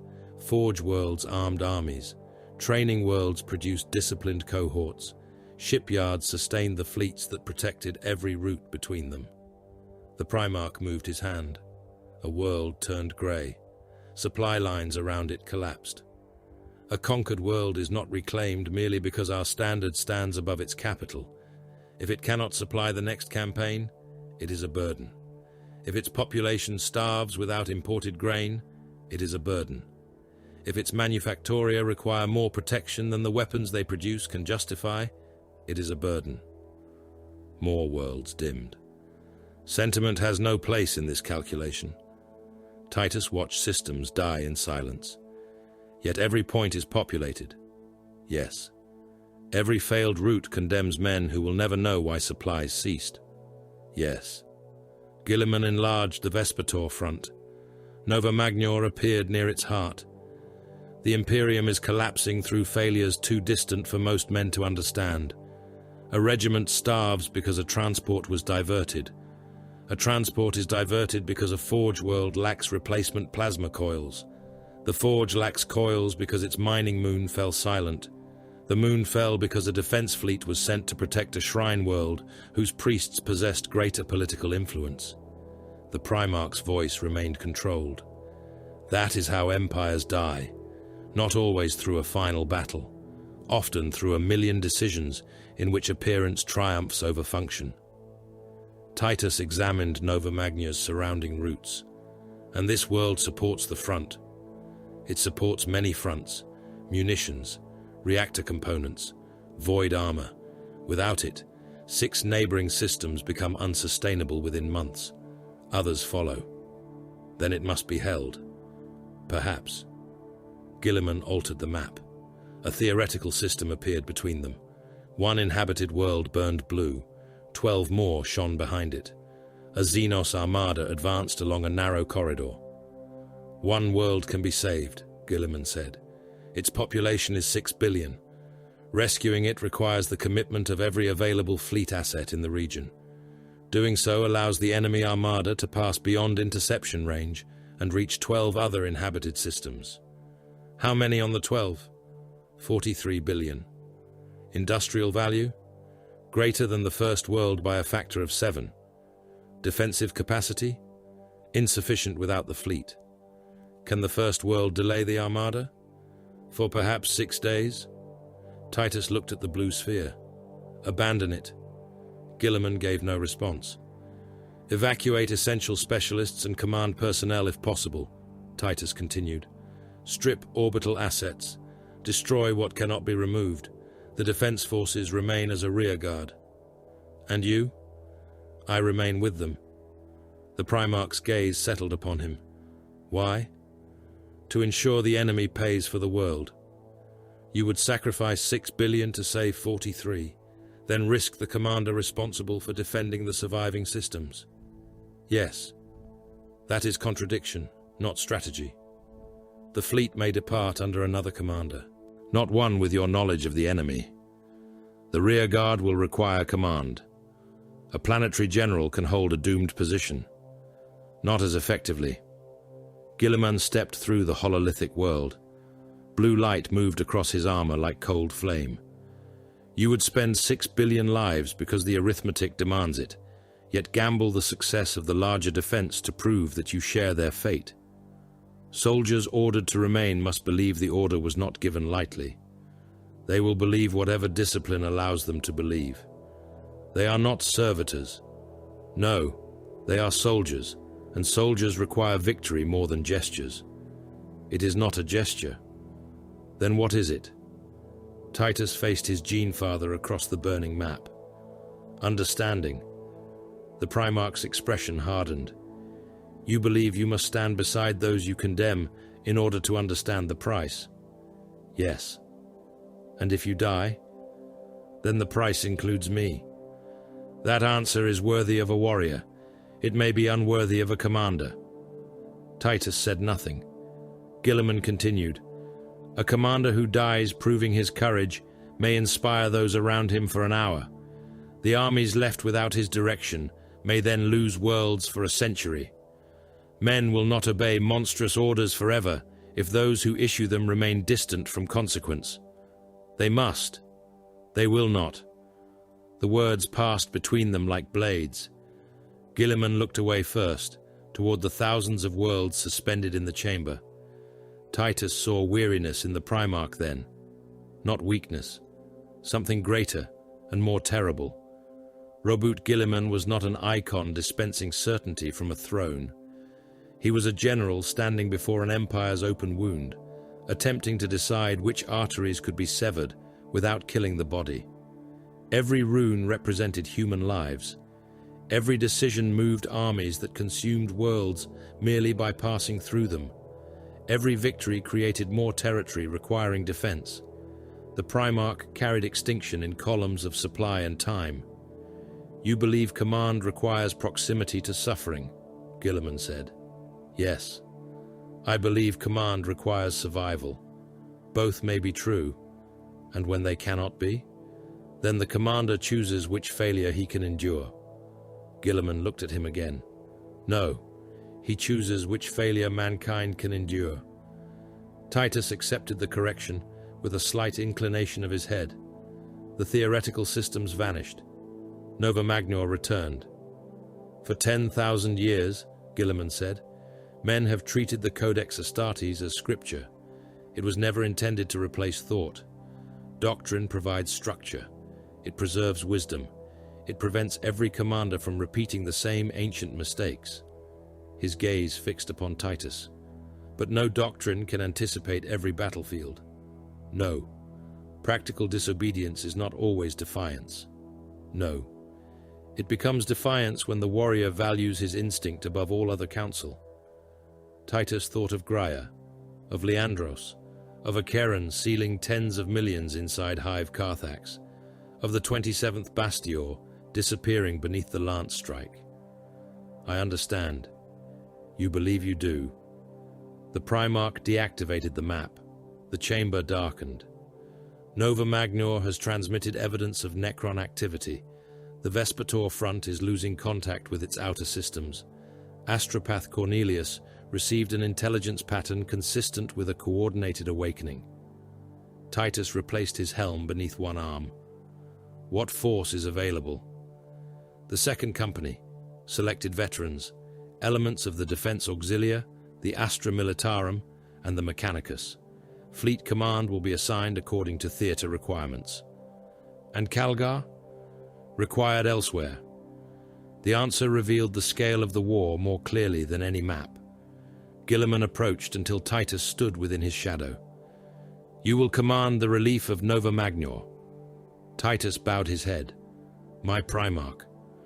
You will not merely defend a world. You will preserve the infrastructure required to reclaim those beyond it.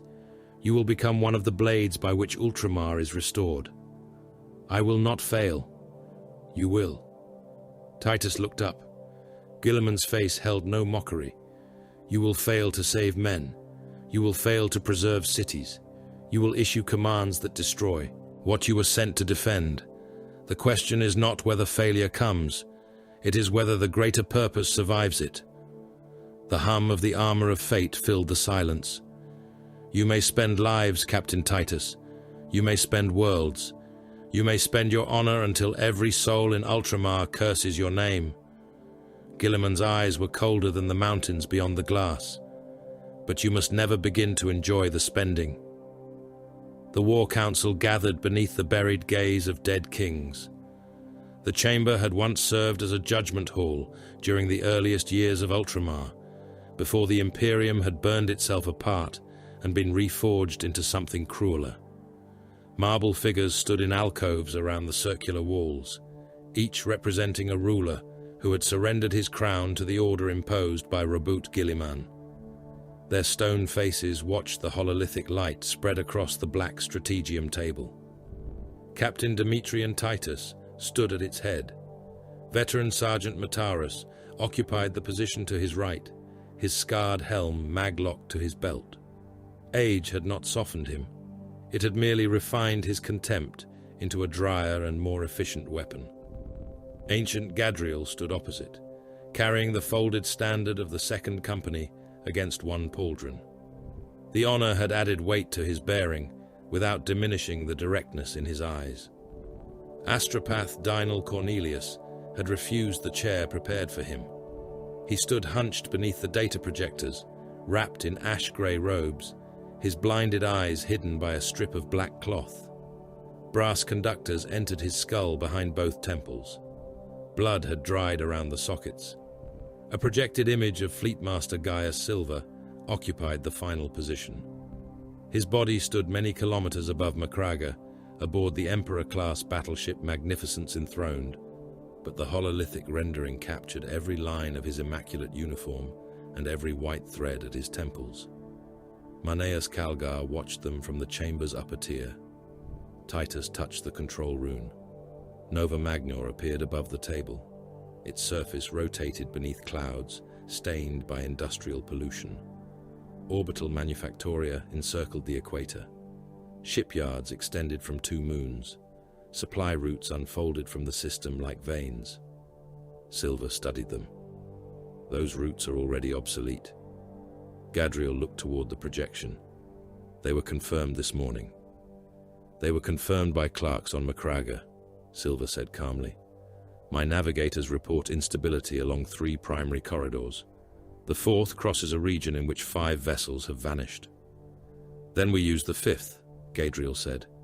The 5th passes through the Vespertor grave belt. Translation there risks hull collision with debris from the Niridian purges. Matarus folded his arms. So we may arrive late, arrive damaged, or never arrive at all. An admirably concise summary, Silva replied. Danel turned his blind face toward the table. The stars do not care whether you arrive. No one answered him. The astropath smiled without humor. They are old. They watched your ancestors crawl from oceans. They will watch your corpses freeze between worlds. Gadriel's expression hardened. Do you possess useful intelligence? I possess intelligence. Its usefulness depends upon whether any of you can understand it. Mataris looked at Titus. He has improved since yesterday. Fewer insults. Titus enlarged the system. Fleet Master, your recommendation. We take the unstable primary route. Gadriel looked toward Silver. You rejected it. I described it. I did not reject it. The enemy will anticipate the safer approach corridors. The unstable route places us within striking distance of Nova Magna's outer defense line and reduces the chance of interception. It may also place half the fleet inside a star, Mataris said.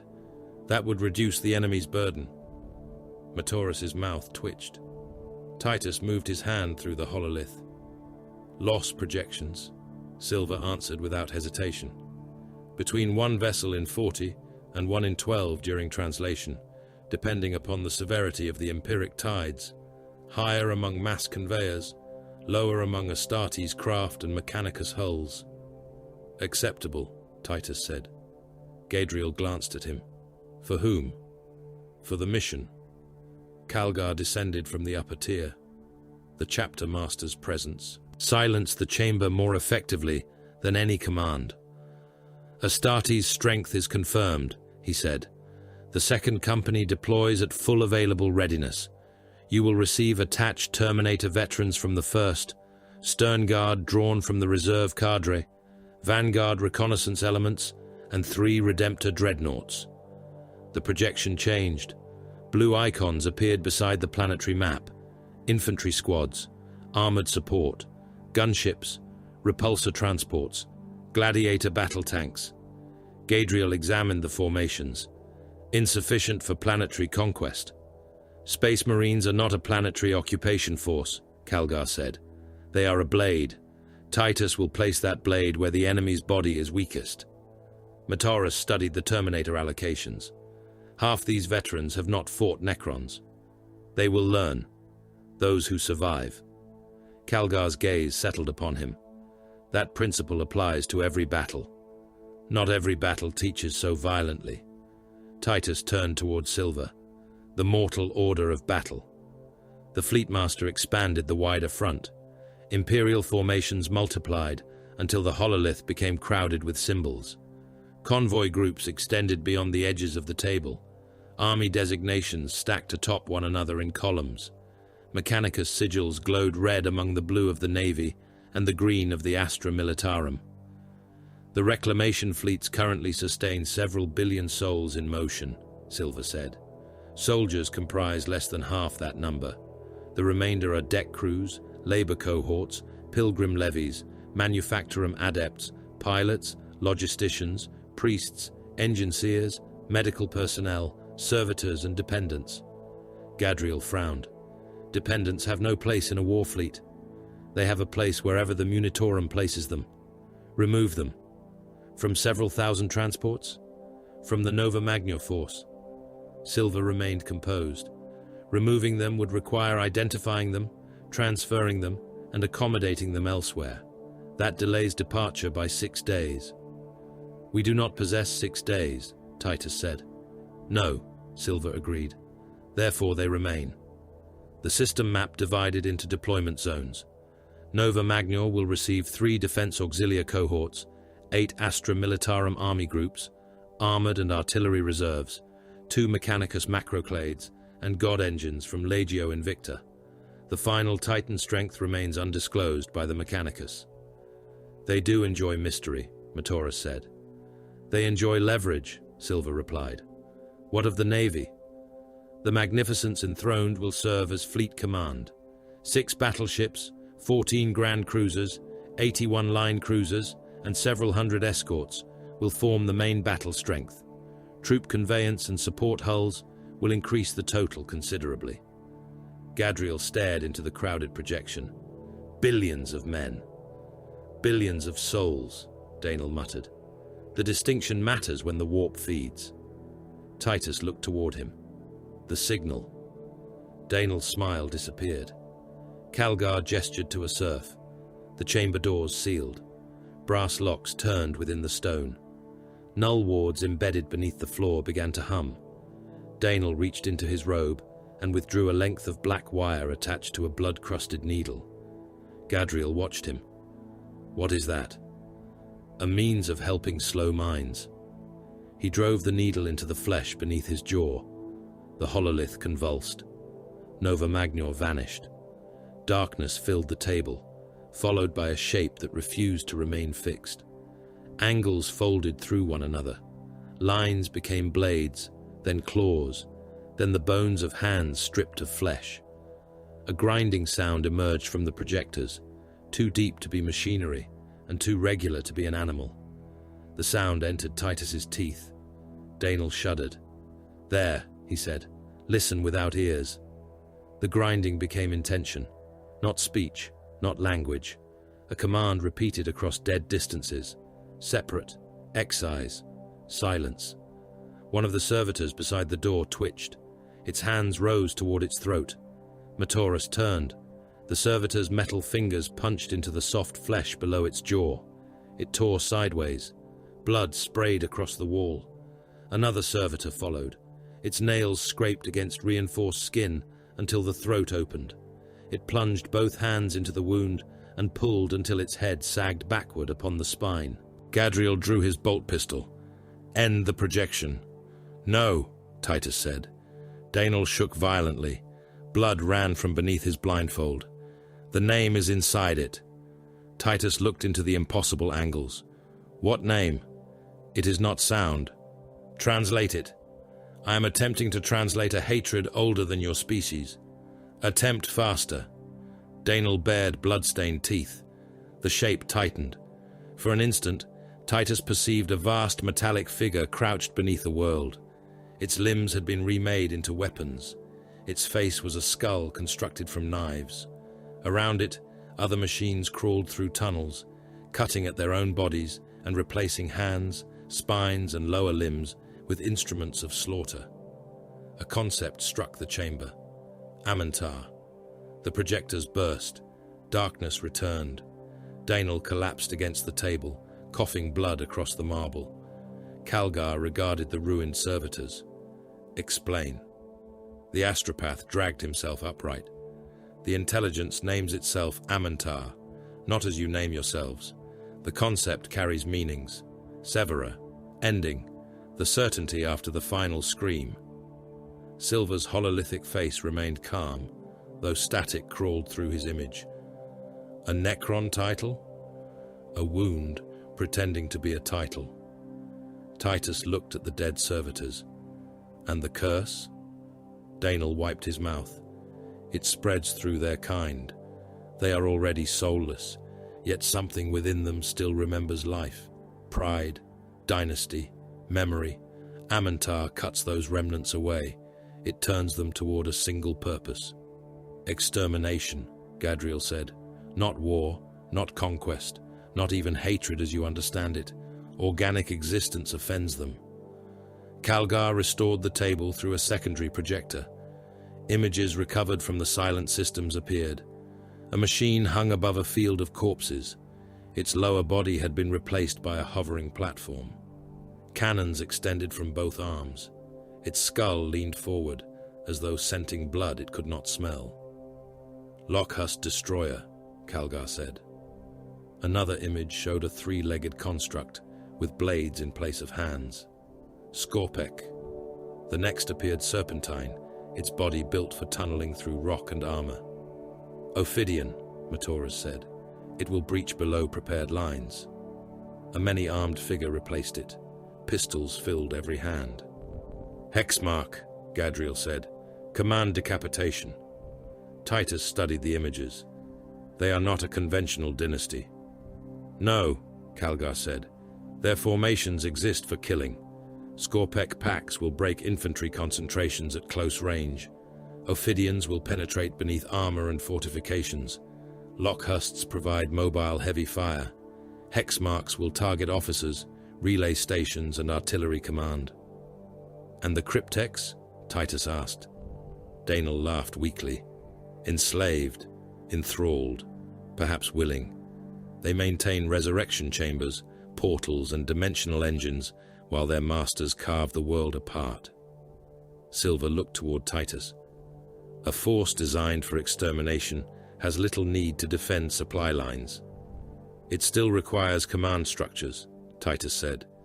If Amantar is the command structure, then we sever it. Mataris regarded him. A simple plan. No, Titus said. A simple objective. The council continued for another hour. They argued over translation routes, fleet dispersal, atmospheric entry zones, and the order in which the mortal armies would descend. Gadriel demanded stronger protection for the troop conveyors. Silva refused to weaken the battleship screen. Mataris questioned the reliability of Mechanicus intelligence. Dynal interrupted whenever the discussion approached certainty, describing possible futures in which the fleet arrived to find Nova Magna intact, abandoned or opened like a corpse upon an autopsy table. Titus listened. He spoke only to end disputes or demand decisions. When the final deployment plan had been sealed, Calgar dismissed the council. Silva's image dissolved. Dynal was carried away by attendants after refusing assistance until his legs failed beneath him. Mataris remained beside the table. You intend to lead the first descent? Yes. You now command a company. I am aware. Your behavior suggests otherwise. Gadriel adjusted the folded standard against his pauldron. He made the same argument to Guilliman. Mataris looked at Titus. And survived? The Primarch permitted him to leave, Gadriel said. That is not the same thing. Titus walked toward the armory. The first descent requires direct assessment. It requires reconnaissance, Mataris replied. That is why we possess Vanguard brothers. They will deploy first, and you will follow before their reports are complete. Yes. Mataris exhaled through his nose. Tarentus failed to kill your worst habits. Titus did not turn. It failed to kill me. That was the habit I meant. The arming chamber smelled of sacred oil, hot metal, and old blood. Serfs had arranged Titus's war gear upon a black iron rack. His heavy bolt pistol rested beside magazines marked with seals of inspection. Frag and crack grenades occupied separate recesses. A broad combat blade lay within its sheath, its edge monomolecular and unadorned. The chainsword waited at the center. Its casing had been rebuilt around reinforced adamantine braces. Each tooth had been forged from alloys, selected to withstand prolonged contact with necrodermis. Purity script ran along the motor housing. Techmarine Phaelus stood beside it. The weapon will endure longer than its predecessor, he said. How much longer? Until you misuse it. That is not an answer. It is the only answer supported by your service record. Titus lifted the chainsword. Its motor awakened with a restrained growl. He tested the balance, killed the engine, and locked it against his thigh. Maglocks followed. Teleport beacons. Command links tied to the Magnificence enthroned, the Righteous Fury, and the Planetary Assault Grid. The data burden spread across his helm display until the lives of armies rested behind colored runes. Leandros entered carrying a silver aspergillum and a bowl of sanctified oil. The chaplain wore his skull helm. Warriors of the Second Company stood in two silent ranks beyond him, weapons held across their chests. Bolt rifles, plasma incinerators, power swords, and heavy weapons reflected the chapel's fire. Leandros began the blessing. O Emperor, Master of mankind, witness these instruments. Let every chamber feed true. Let every blade divide the unclean. Let every warrior endure until his service is complete.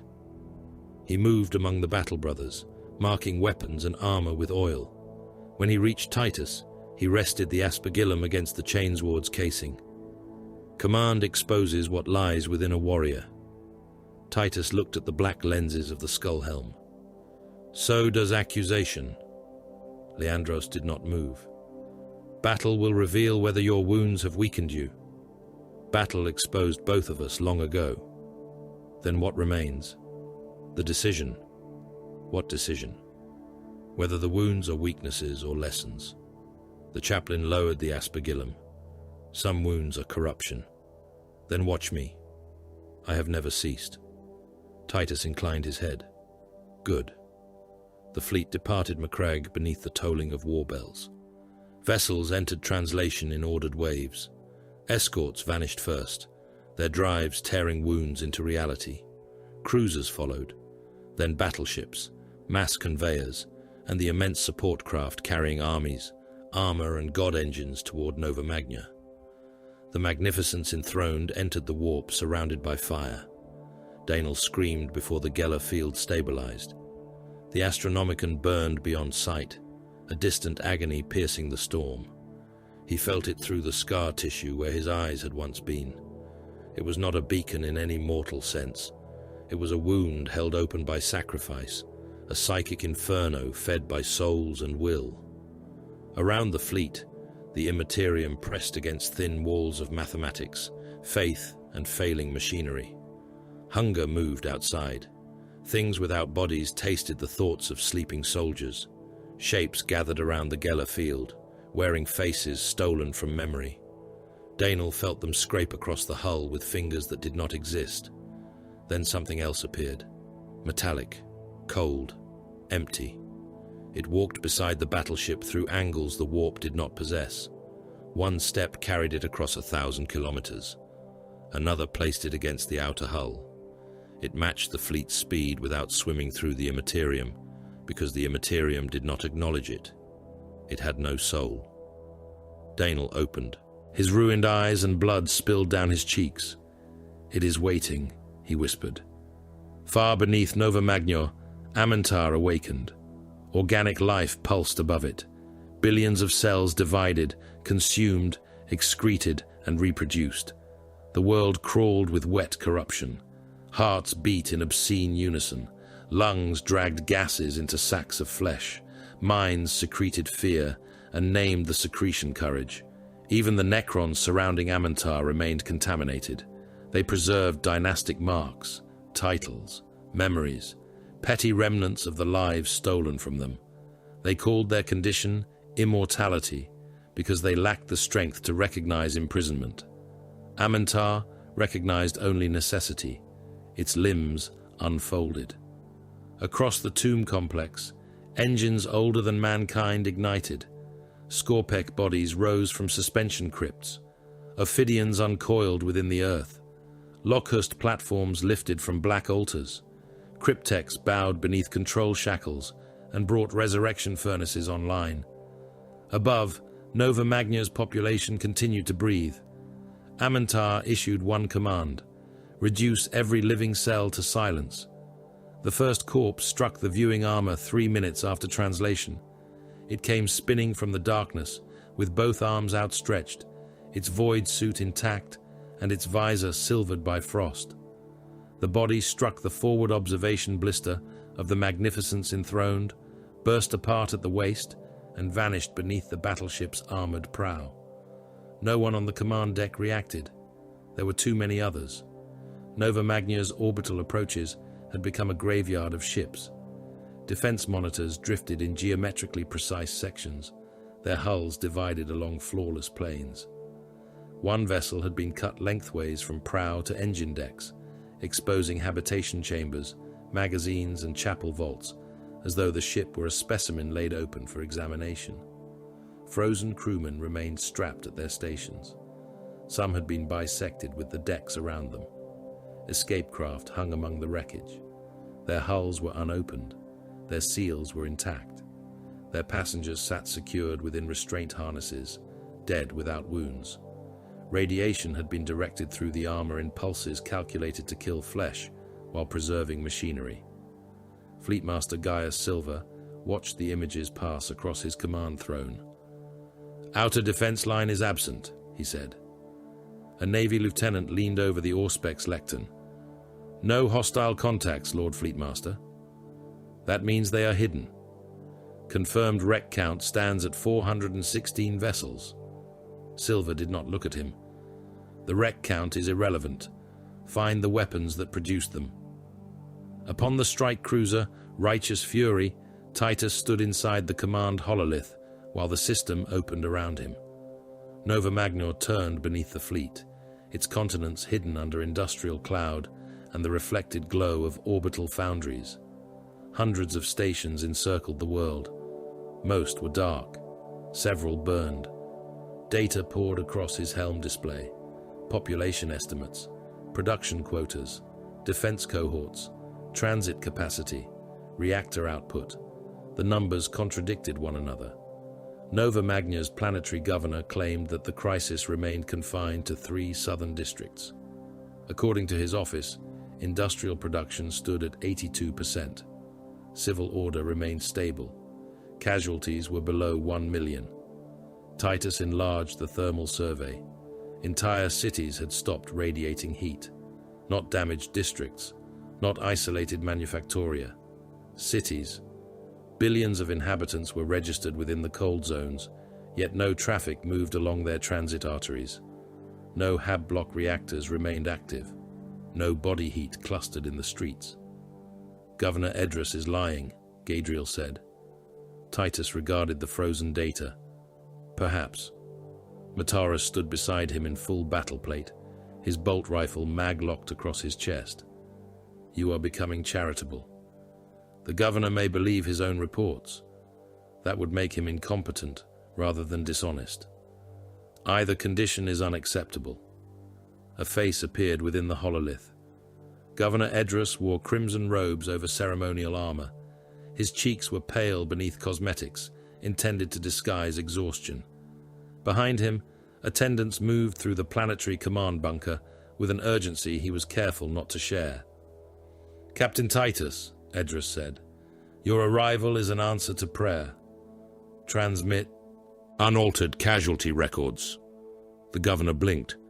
I have already provided the official assessment. Entire districts show no thermal output. Power rationing. Across 3 hive cities, emergency conservation measures. No evacuation traffic has left them. The population remains under shelter orders. Titus magnified the cold regions until they surrounded the governor's image. Your southern industrial arc is dead. Edris's composure slipped. My lord, panic would halt production across the hemisphere.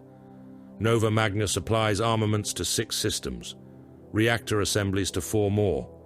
Void armor from our equatorial foundries is already committed to the reclamation fleets.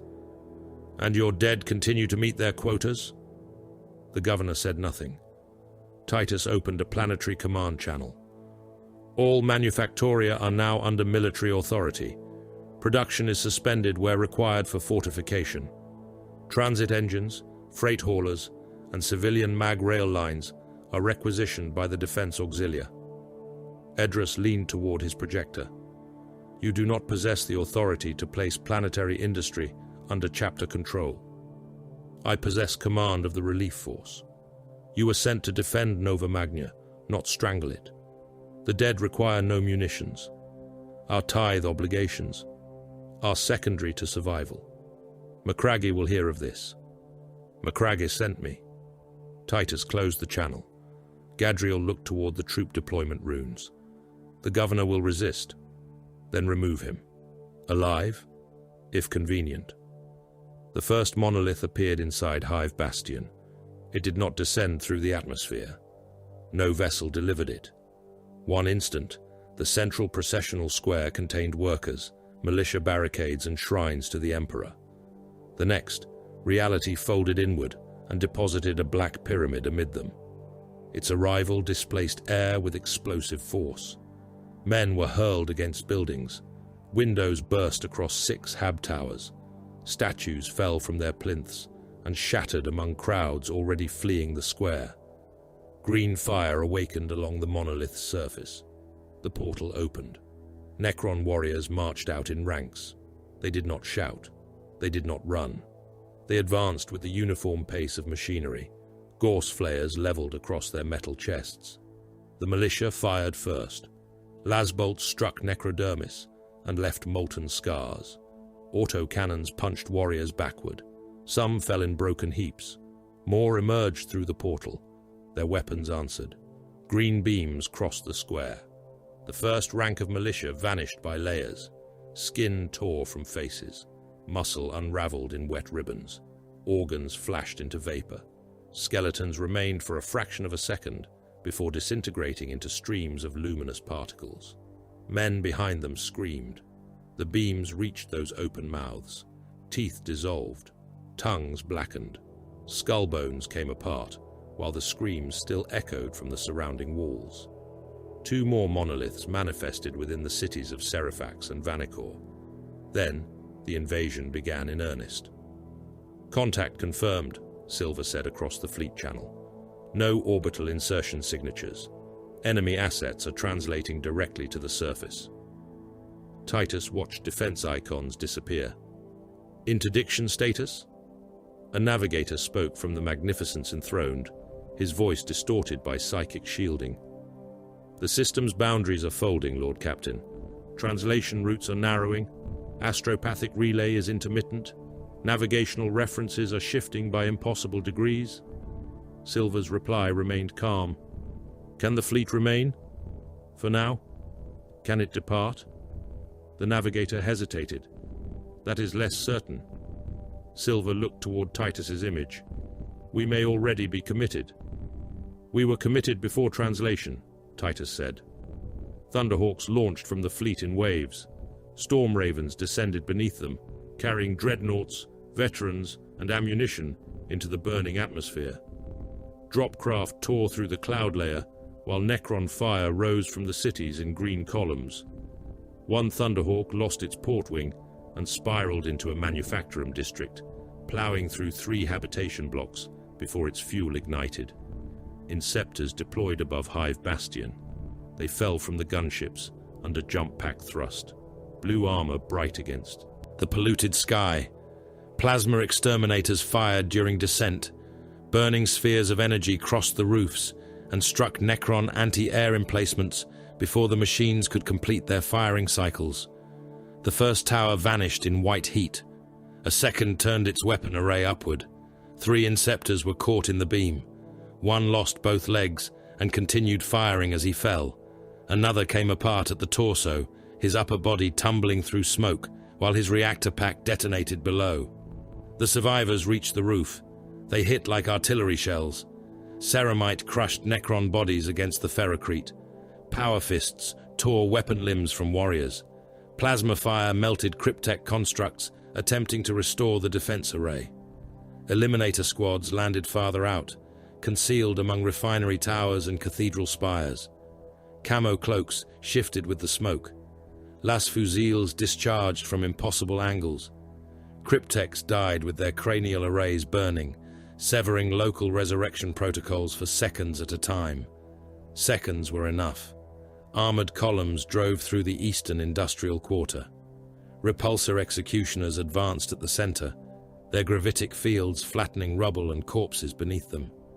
Gladiator tanks guarded the flanks, while defense auxilia carriers followed through the corridors they opened. Titus watched every formation from within his descending Thunderhawk. "Do not engage the warrior phalanxes by attrition," he ordered. "Mark command nodes. Destroy resurrection engines. Sever dimensional anchors. The infantry exists to hold ground after the enemy's structure is broken." A Militarum general answered over the shared vox. "Captain, the enemy is already among the population." "Then the population must survive until we reach them." "And those who cannot?" Titus checked the tactical map. "They are not the objective." The Thunderhawk banked toward the Basilica Causeway. The causeway stretched across a canyon of hab blocks, wide enough for 6 armored columns. At its center stood a cathedral, whose towers had been cut away by Gauss fire. The dead covered the bridge from one side to the other. Gadriel landed beneath the company standard. He drove its ferrule into the stone, while intercessors deployed around him. Human infantry crouched behind wrecked transports and barricades made from bodies. Some had been fighting for hours. Their faces were grey with dust and fear. Necron warriors advanced from the eastern end. Immortals marched behind them, heavier bodies marked by ancient glyphs. Green fire moved along their weapons in disciplined sequence. Gadriel raised his bolt rifle. 3 minutes, he said over external vox. A defense auxilia major looked up at him. Blood covered one side of the man's face. "My lord, hold for 3 minutes." The Major stared toward the Necron line. "That is all? That is enough." The first Gorse volley struck. Men disappeared in bloody sections. A soldier lost both arms and remained standing until a second beam erased his chest. Another fell backward with his face, lungs and ribs already gone, the remainder of his body collapsing in a heap of steaming uniform. "Fire by rank," Gadriel ordered. Laser discharged. The first human line fired and knelt.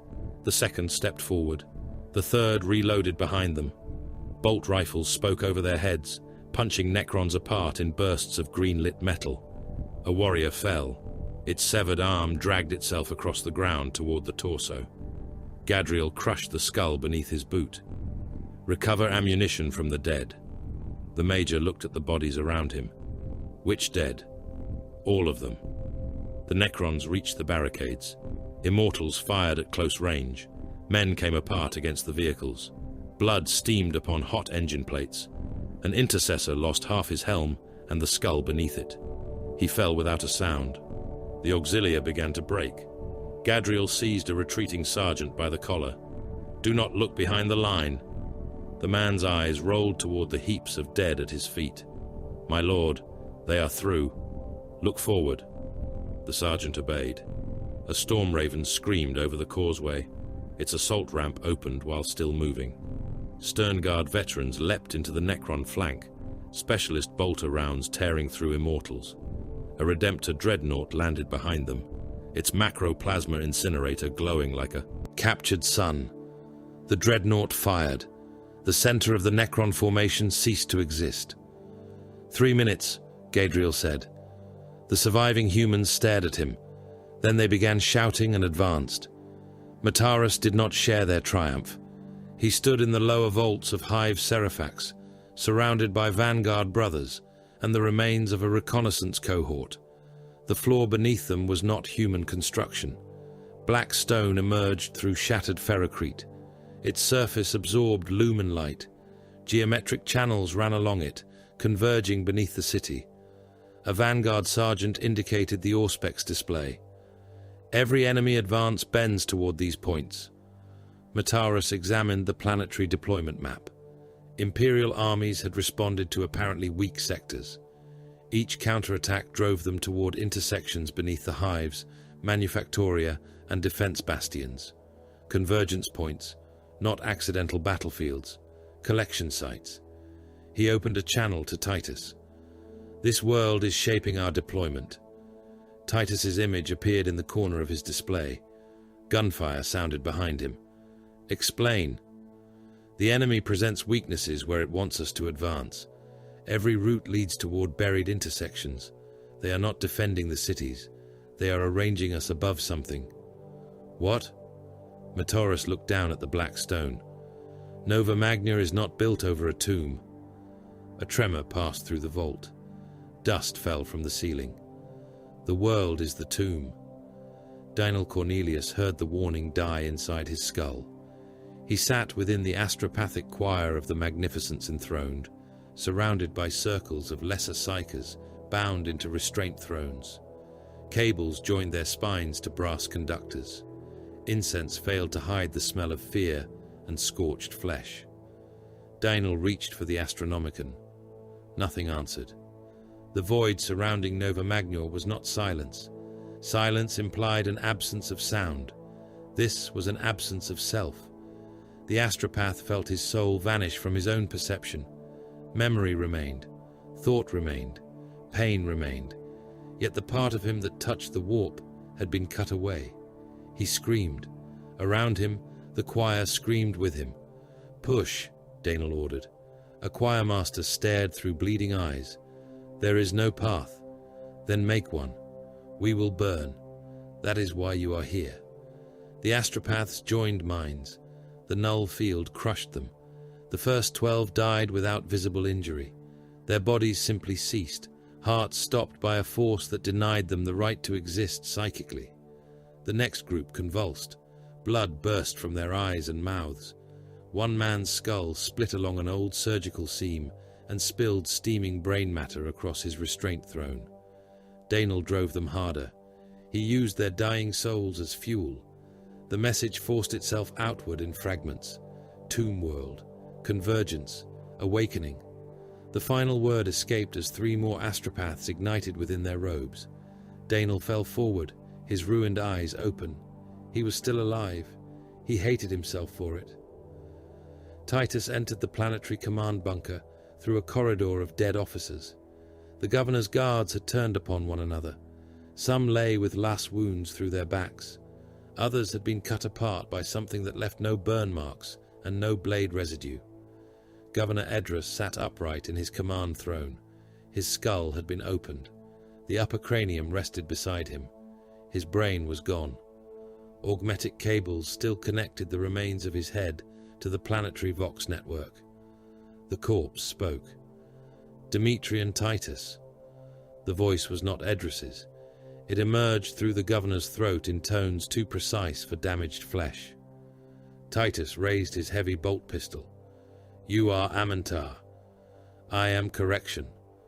The dead governor's jaw moved. Blood ran between his teeth. "Your courage is a chemical malfunction. Hormones enter blood. Muscles tighten. Organic minds mistake temporary resistance for meaning. Yet you invited resistance. To observe the failure."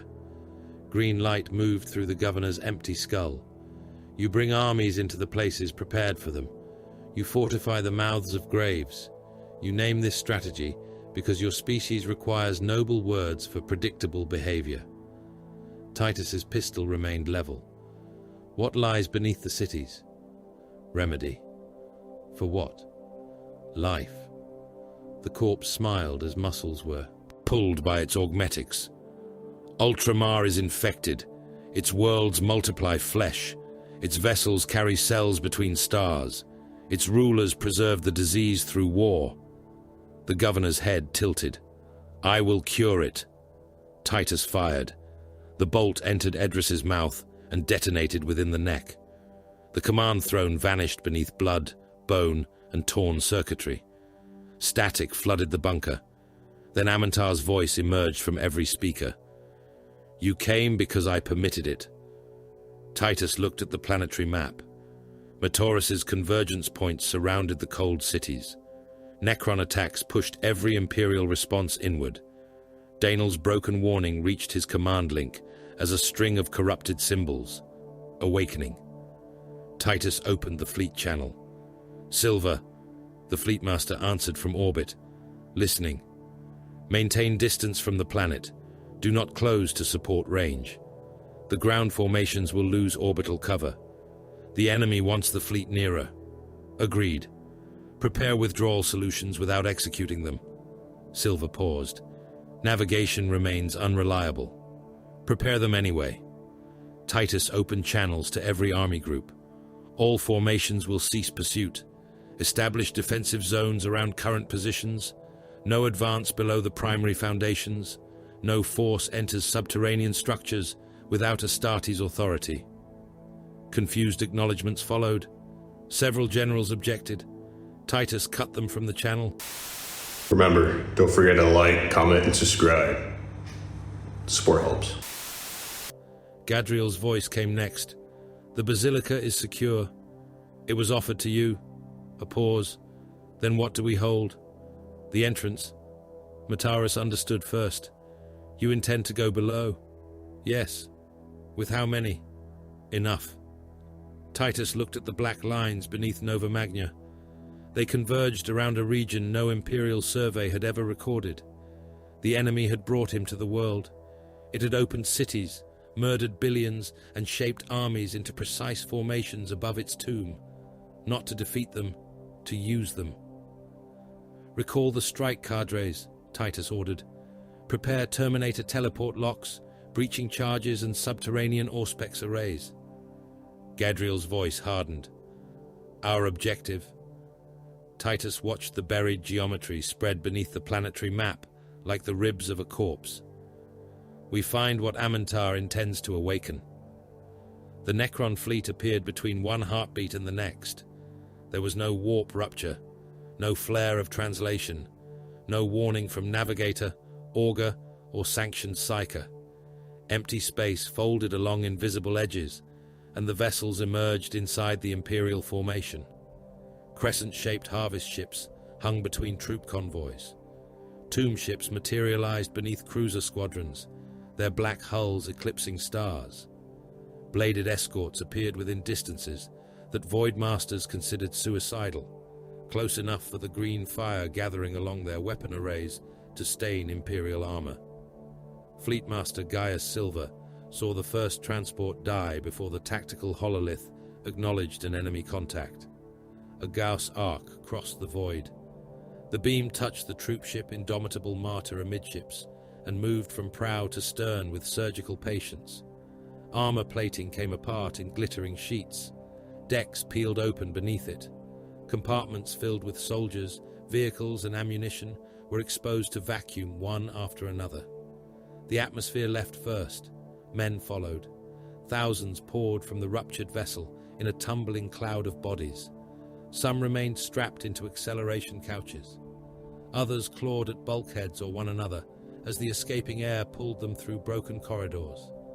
Tanks rolled from cargo decks. Basilisk carriages spun into the void beside frozen infantrymen and burning propellant. The beam reached the ship's plasma drives. The Indomitable Martyr became a white sphere. Silver did not flinch. "Enemy fleet confirmed," an augur officer shouted. "Multiple contacts within the convoy screen. Range estimates unstable." "Do not estimate," Silver said. "Measure." The command deck of the Magnificence Enthroned descended into organized violence. Ratings ran between brass lecterns. Servo skulls carried targeting solutions from one station to another. Engine seers chanted over cogitators as machine spirits screamed warnings through clouds of incense. Officers spoke in clipped sequences, never raising their voices unless the crew failed to obey. The Emperor-class battleship began to turn. Its kilometers-long hull moved with ponderous majesty, batteries rotating toward the nearest tomb ship.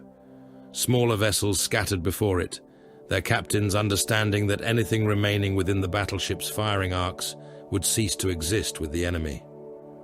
"Escort groups Castor and Dymas," Silver ordered. "Form an ablative screen around the central troop convoy." A Commodore looked toward him. "Those escorts cannot survive direct engagement." "They are not required to." The Commodore relayed the order. Destroyers and frigates changed course. They placed themselves between the Necron harvest ships and the troop vessels, presenting their armored prows toward the incoming fire. Green lightning struck. The frigate Hand of Piety lost its entire forward third. The remainder continued under engine power, burning crew compartments venting into space. Its surviving guns fired until a second beam passed through the reactor vault and erased it from the hololith. "Cruiser Squadron Aquila," Silver continued, "rotate damaged flanks away, present fresh armor, maintain broadside interval." The Imperial cruisers obeyed. Wounded vessels rolled through the formation while their guns continued firing. Damaged armor disappeared from the enemy's view. Intact batteries turned into place. The Necron ships did not maneuver like Imperial vessels. They slid through space without visible thrust. Their crescent hulls turned upon impossible axes, ignoring inertia, presenting no clear prow or stern. Silver watched 3 escorts die while a firing solution assembled. "Flight decks," he said. "Launch everything." The Magnificence Enthroned opened. Armored doors retracted along its dorsal hull. Fighter squadrons screamed into the void beneath plumes of exhaust. Fury interceptors formed protective shells around Marauder bombers and attack craft bearing plasma warheads. Gunships crossed one another's paths by meters, guided through the maelstrom by calculations transmitted faster than human thought. Necron fighters came to meet them. Living metal blades cut through the Imperial formations. One passed beneath a Fury and sliced the aircraft open from nose to tail. The pilot remained visible inside his divided cockpit for an instant before the wreckage separated around him. Imperial fighters answered with lascannons and missiles, the void filled with dying machines. "Torpedo decks report readiness," an officer called. "Target the vessel above Convoy Primus." It is inside minimum doctrinal range. Then doctrine has become irrelevant. Fire. The battleship launched. Torpedoes the size of hab blocks left the prow in a staggered spread. Their engines burned toward a Necron harvest ship hanging among the Imperial transports. The alien vessel turned its Gorse arrays upon them. Several warheads disintegrated. Others struck. Light swallowed the crescent ship. Its armor broke into rivers of silver-black metal. Vast sections of hull tore away. A bomber wave descended through the debris and released plasma payloads into the open wounds. The Necron vessel burned. Then it began to heal. Streams of living metal flowed back toward it. Severed armor plates broke apart into liquid fragments and crawled over the hull. Weapon arrays that had vanished beneath plasma fire reformed. The gaping cavity along its flank narrowed. Silver watched the repair process. Time from terminal damage to restoration? 8 seconds, Lord Fleetmaster. Engine response? Uninterrupted. Dimensional signature? Rebuilding at the same rate. Silver touched the command rail. Then the failure is ours. The officers nearest him heard no anger in the admission. That frightened them more. Transmit revised firing doctrine. Engines and dimensional drives are to be struck simultaneously. Cripple mobility, prevent withdrawal, then concentrate every available battery upon one target. No vessel shifts fire until the target breaks beyond reconstruction. The command spread across the fleet. Imperial ships adjusted. Macro cannon batteries fired. Each shell crossed the void like a city hurled by an angry god. Gun decks vomited flame along the flanks of battleships and cruisers. The recoil traveled through hulls, bursting pipes and throwing ratings from ladders. Shells struck a tomb ship. Its shields flared, green. Armor shattered beneath the impacts. Before the living metal could close, lance batteries fired. White beams burned through the damaged hull and reached the buried engines. A fraction of a second later, bomber-launched warheads struck the dimensional drive. The tomb ship stopped. Its hull flickered, attempting to withdraw through whatever geometry had concealed it. Silver raised one finger. Now! 5 cruisers fired together. The tomb ship vanished inside a wall of explosions. Macro cannon rounds broke it into sections. Lances cut those sections apart. Torpedoes entered the remains and detonated among structures already trying to reform. The alien vessel came apart faster than it could heal. Fragments continued twitching in the void. No complete hull emerged. The command deck exhaled as one. "Repeat the sequence," Silver said. No one celebrated. Below the fleet war, the surface of Nova Magnior burned across half a hemisphere. Titus stood within the launch bay of the Righteous Fury as the strike cruiser shuddered under distant impacts. Thunderhawks waited along the deck, engines screaming against their restraint clamps. Storm Ravens hung from deployment gantries. Dropcraft occupied launch cradles like shells loaded into an immense weapon. The second company stood ready. Inceptors waited within open deployment cages, jump packs armed. Eradicators and Hellblasters occupied restraint harnesses inside their transports. Repulsor executioners and gladiator tanks rested upon gravitic fields, chained to the deck until the moment of descent. Gadriel planted the company standard beside Titus. Silver reports the descent corridor is no longer secure. It was never secure. 3 troop carriers have been destroyed across the approach. Then the enemy is looking upward. Mataris sealed his helm. And we are about to descend through what they are watching. Yes, you remain consistent. The launch bay lumens turned red. Titus opened the company vox. The fleet will hold the enemy's attention. We descend upon Convergence Zone Helicon and break the surface defense network. Armor establishes the corridor. Infantry secures the command nodes. We do not hold ground without purpose. Brother sergeants acknowledged. A strike alarm sounded. "Deployment authorized," the shipmaster said. The bay doors opened. The void waited beyond them, filled with burning ships and weapons fire. The first Thunderhawk launched. It crossed the threshold and descended toward Nova Magnia. Others followed. Storm ravens plunged between them, thrusters burning white. Dropcraft fired from their cradles and became streaks of blue flame. Titus boarded the lead gunship. The ramp sealed behind him. Acceleration struck. The Thunderhawk dropped through the orbital battle, while Imperial and Necron ships murdered one another overhead. A Gorse beam crossed the descent formation. One Storm Raven vanished. Its armored hull became green vapor, leaving the warriors inside momentarily exposed to the void. Their bodies drifted apart, weapons still mag-locked to their hands. A troop transport exploded above the atmosphere. Burning debris spread across hundreds of kilometers. Tank hulls fell through the clouds. Munition pallets detonated during descent. Armored corpses struck the surface hard enough to burst through roofs and leave craters in the streets. Inceptors deploy, Titus ordered. The Thunderhawk's lower hatches opened. Blue-armored warriors fell away beneath jump-pack thrust. They descended through burning wreckage and clouds of pulverized metal, correcting their course with controlled bursts. Necron anti-air fire climbed toward them. One Inceptor was struck through the chest. His reactor pack exploded, throwing his limbs across the formation. The others did not alter course. Nova Magna's war could not be seen as a whole. No living mind possessed a horizon wide enough. Across the northern ash plains, Astra Militarum armor advanced in columns extending beyond sight. Lehman Russ tanks fired through curtains of dust, while Baneblades broke Necron phalanxes beneath shells that left craters filled with molten metal. In the western Manufactoria, Skitarii cohorts marched through radiation lethal to unaltered men. Their galvanic weapons fired in perfect sequence. Behind them, priests of the machine god fed casualty calculations into engines that did not distinguish between human death and expenditure of ammunition. Titan maniples strode between hive cities.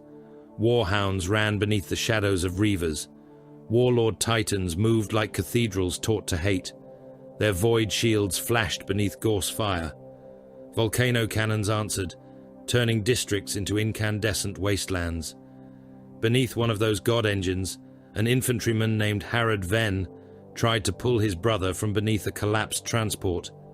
A Titan's foot descended. Ven had time to look upward.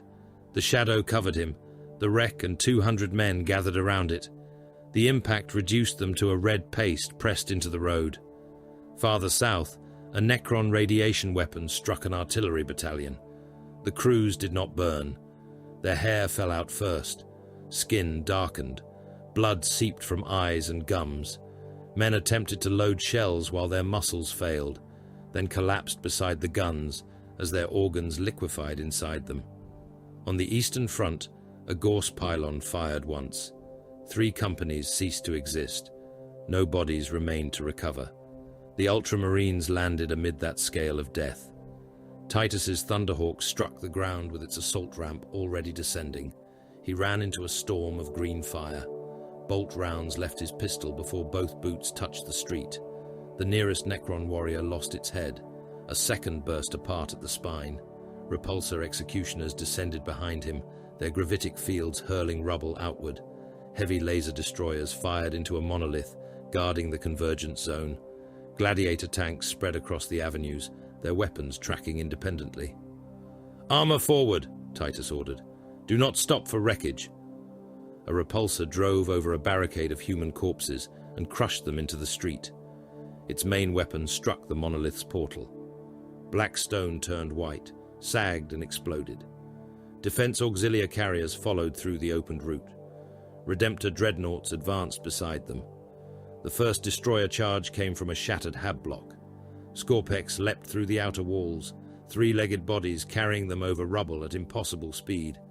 Their blades scythed through the human infantry, screening the armor. Men came apart in spinning arcs of organs. A soldier's torso landed against a Redemptor's sarcophagus, intestines wrapped around the dreadnought's plasma weapon. The ancient warrior fired through the corpse. Superheated energy erased a Scorpec pack and left a glass crater beneath them. Another destroyer reached the dreadnought. Its blade cut through one arm at the elbow. The Redemptor seized the Necron with its remaining fist and closed its fingers. Living metal split. The destroyer's skull burst between the knuckles. "Eradicators," Titus said. "Portal structure." Melter rifles fired. The monolith's lower hull became liquid. The portal collapsed inward, taking an emerging rank of immortals with it. Their bodies fused into a mass of silver-black limbs and skulls. Hellblasters, full yield. Plasma incinerators screamed. Several weapons crossed safe thresholds. Warning runes flared across their bearers' armor, but the Hellblasters continued firing. Massed immortals disappeared beneath boiling light. One incinerator ruptured. Its bearer vanished in a sun-bright detonation that killed 2 battle brothers and a dozen Necrons around him. The line advanced over the dead. Then the ground opened beneath the medical station. Ophidian destroyers erupted through the floor. They rose among surgical tables and wounded soldiers. Blades flashed. Apothecaries, orderlies, and casualties were cut apart before they could reach for weapons. One Ophidian passed through a line of cots, dividing every man upon them at the abdomen. Blood flooded the station. A surgeon crawled through it with both legs missing. A metallic tail pinned him to the floor and tore upward through his chest. Elsewhere, hex marks appeared inside command bunkers without triggering a single alarm. Their pistols fired faster than human eyes could follow. Officers jerked in their seats as rounds entered foreheads, throats, and hearts. A general rose with half his skull missing. 3 more shots struck his torso and emptied his chest cavity across the tactical display. The hex mark moved from corpse to corpse, firing again into any body that twitched. The destroyers did not wage war. They processed flesh. Titus reached the primary command node as the Skorpek Lord descended upon him.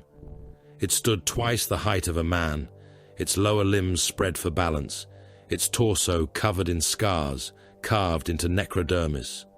One arm ended in a hyperphase blade that existed only partially within real space. The weapon struck before Titus completed his turn. It passed through his pauldron without resistance. Ceramite remained intact for a fraction of a second. Then the flesh beneath opened from shoulder to breastbone. Blood filled Titus's armor. Pain warnings flashed across his vision. The Skorpek Lord withdrew the blade for a second cut. Titus stepped into it. The weapon passed through the cracked layers of his pauldron and lodged where displaced ceramite closed around its haft. His armor screamed under the pressure. He trapped the blade against his own body.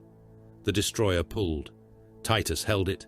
He seized the creature's weapon arm and dragged it closer. The Skorpek Lord's other limbs stabbed into his breastplate, punching through outer layers. Titus pressed his heavy bolt pistol against its face. He fired. The first bolt shattered the jaw. The second destroyed one ocular array. The third burst inside the skull. He emptied the magazine. The Skorpek Lord's head became a collapsing ruin of metal and green fire. Titus released the pistol, drew his chainsword, and cut through the neck. Reinforced teeth screamed against living metal until the head came free. The body remained upright. Titus kicked it backward into the command node. "Objective secured," Gadriel reported. Across the convergence zone, the Imperial formations advanced. Monolith portals burned. Cryptex lay destroyed beneath Eliminator fire. Armored corridors connected the landing zones. The Necron line appeared broken. Then every dead machine transmitted at once. The pulse passed through the ground. Titus felt it in his bones. Severed Necron hands clawed toward ruined arms. Limbs dragged themselves through blood and dust. Skulls rolled across the battlefield, trailing filaments of living metal. Destroyed warriors rose with missing torsos. Immortals flowed back together beneath the wreckage of tanks. The decapitated Skorpek Lord moved beneath Titus's boot. Its fingers closed around his ankle. Across the surface, trenches split open. Black stone appeared beneath human fortifications. Ancient doors unfolded inside bunker walls. Entire militarum formations dropped into pits that had not existed moments before. From every opening came green light. Matorus's voice entered the command channel. "The resurrection pulse is planetary. Titus looked across the battlefield as the dead rebuilt themselves. The surface of Nova Magna had never been the battlefield. It was merely the uppermost layer of the tomb. The dead began killing before they had finished rebuilding themselves. A Necron warrior rose behind the defense auxiliary line with half its torso missing. Living metal crawled across its exposed spine in glistening threads. One arm remained detached, dragging itself through the blood by its fingertips, while the other raised a gorse flare. The nearest soldier turned at the sound. Green light passed through his face. His skin stripped away first, muscle peeled from bone in wet layers. His eyes collapsed into vapor before the back of his skull dissolved, and the beam continued into the men behind him. The warrior fired again. A guardsman struck it with the butt of his laser gun. The weapon shattered against the machine's jaw. The Necron seized the man by the throat and held him upright, while its severed arm climbed his uniform. Metal fingers entered his mouth. They tore through his cheek and anchored inside the skull. The warrior's missing hand rejoined its wrist through the guardsman's head. By the time the Necron released him, the dead man's face had been reduced to a cavity packed with blood and silver filaments. Across the conquered districts, supposedly destroyed machines rose inside Imperial positions. Field hospitals became slaughterhouses. Wounded soldiers awoke beneath surgical lumens to find metal hands emerging from beneath their cots. Necron torsos dragged themselves through pools of blood. Severed heads rolled beneath operating tables, eyes burning green, while hidden transmitters called missing bodies back from the ruins. At Hospital Bastion Helios, an immortal reconstructed inside the recovery ward. Its legs flowed, together from molten scraps beneath the floor. Its torso reformed around a section of surgical machinery. Needles, hoses, and a transfusion pump remained fused into its chest as it rose among the wounded. The medici orderlies fired las pistols. The immortal killed them first. Then it moved from cot to cot. It did not hurry. Gauss fire removed the wounded one layer at a time. Men too injured to flee watched those beside them turn into drifting green dust. One tried to crawl through the blood with both legs amputated. The immortal stepped upon his spine and fired into the back of his head. When the Astartes response squad reached the ward, nothing human remained above the knees. Titus saw the picked feed once. He closed it. All Necron wreckage is to be destroyed beyond retrieval, he ordered. Melter reduction where available. Pulverization where it is not. Transport fragments beyond local recall range. No battlefield is secure while a single component remains intact. A Munitorum prefect protested through the command channel. Captain, the volume is impossible. There are millions of fragments. Then destroy millions. We lack the promethium. Use industrial furnaces. The foundries are required for ammunition production. Then use artillery craters. The prefect hesitated. To what purpose? Titus looked across the hololithic image of Nova Magna. Green resurrection pulses flashed beneath every Imperial position. To deny the enemy another army. The war ceased to be a contest of territory. It became a contest of exhaustion. Human soldiers required sleep. Necrons did not. Human bodies needed food, water, medicine, and warmth. Necrons crossed radiation zones without pause and marched through nights that froze exposed flesh to armor plate. Men lost blood. Machines replaced limbs. A regiment that held a bastion for a day became weaker. A Necron phalanx that assaulted it for the same period returned from destruction with its ranks restored. Titus refused the attritional war Amentar had prepared. He divided the mortal armies into rotating groups. Fresh regiments held the bastions, while exhausted formations withdrew through armored corridors. Ammunition moved forward under constant escort. Wounded soldiers traveled back in transports, stripped of all decoration, their cargo decks covered in sawdust to absorb blood. The Ultramarines did not reinforce failing lines merely because they were failing. They struck only when the enemy revealed something worth killing. A portal complex, a cryptek conclave, a resurrection engine, a node through which commands passed beneath the world. The mortal officers hated the doctrine. They watched trenches collapse while Astartes' gunships waited beyond range. They called for aid and received questions instead. What held the enemy there? What lay beneath the position? What would killing those Necrons change? If the answer was nothing, Titus left the mortals to die. If the answer exposed a weakness, the Second Company descended like an executioner's blade. The Eastern Continental Front collapsed on the 9th day. Ophidian destroyers emerged beneath the principal ammunition reserve of Army Group Heraclius. The first creature surfaced inside a magazine filled with Earthshaker shells. Its phase blades passed through ferrocrete, armor, and the bodies of the loading crews. Men came apart without understanding that an enemy had entered the vault. One gunner looked down to find his abdomen open from hip to hip, his organs sliding over his belt. The Ophidian cut through the magazine seals. A lasbolt struck a propellant stack. The detonation began underground.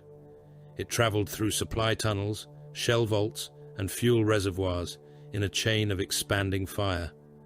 Thousands died in the opening blast. Millions died when the storage network beneath the front ignited. The earth rose in a line 200 kilometers long. Armored columns vanished beneath it. Artillery pieces became incandescent fragments. Entire infantry camps lifted into the air, tents and bodies burning together before the pressure wave reached the hive outskirts. 3 defensive lines ceased to exist. 3 hive cities stood exposed, the roads filled with refugees. They came in cargo haulers, freight crawlers, private transports, and on foot. Soldiers attempted to maintain military lanes, but panic overwhelmed discipline. Vehicles collided. Fuel tankers overturned. Infantry columns became trapped behind walls of bodies. Necron aircraft arrived before the armored reserves. Doom scythes descended through the smoke. Their weapons passed over the crowds in silent arcs of green radiance. People vanished from the outside inward. Clothing remained for a heartbeat after the flesh beneath it had dissolved. Bones became shining dust. Entire convoys disappeared, leaving empty vehicles rolling forward without drivers. Titus watched the road network close. Gate 9 is blocked, Gadriel reported. Armored reserves cannot reach the southern hives. How long until the destroyers enter the corridor? 4 minutes? Bridge demolitions? Prepared. Detonate. Gadriel looked toward him across the command bunker. The company standard stood beside the hololith, its blue cloth dark with soot. The bridges are still occupied. I see them. Loyal formations are crossing. So are refugees. Tens of thousands. Titus enlarged the map. Red enemy icons poured toward the causeway. Beyond it lay 3 hive cities holding billions. Detonate. Gadriel did not move. Confirm the order. Titus turned from the map. Destroy the bridges behind Gate 9. Gadriel opened the demolition channel. His voice remained steady. All charges, execute. Across the front, the bridges died. Support arches vanished in fire. Transit spans folded beneath columns of vehicles. Tanks slid sideways, tracks clawing at collapsing metal. Refugee haulers rolled into the chasm, while passengers hammered against sealed doors. A chimera hung at the edge for several seconds. Soldiers climbed from its hatches. One leapt toward solid ground and caught the broken parapet with both hands. The chimera fell behind him, dragging 3 others into the fire below. The hanging soldier looked up. A section of bridge came down upon him. The impact crushed his body flat against the wall before carrying him into the abyss. The largest span collapsed beneath a marching regiment. Thousands fell together. Some died in the drop. Others landed among wrecked vehicles and burning fuel. Those who survived were buried beneath the bodies of those falling after them. Titus watched until the last bridge disappeared. The destroyers reached the gap. Unable to cross in mass, they followed the remaining road through the artillery corridor, prepared north of the hives. Basilisks opened fire. The first barrage broke the Skorpek formations. The second sealed the road behind them. Manticore warheads descended among the trapped machines, turning the corridor into a furnace of shattered necrodermis. The 3 hive cities remained connected to the Imperial line. Later, Gadriel found Titus beside the ruins of Gate 9. Smoke hid the chasm. The screams from below had stopped. "The survivors will call us murderers," Gadriel said. Titus watched recovery servitors mark the edge of the collapse.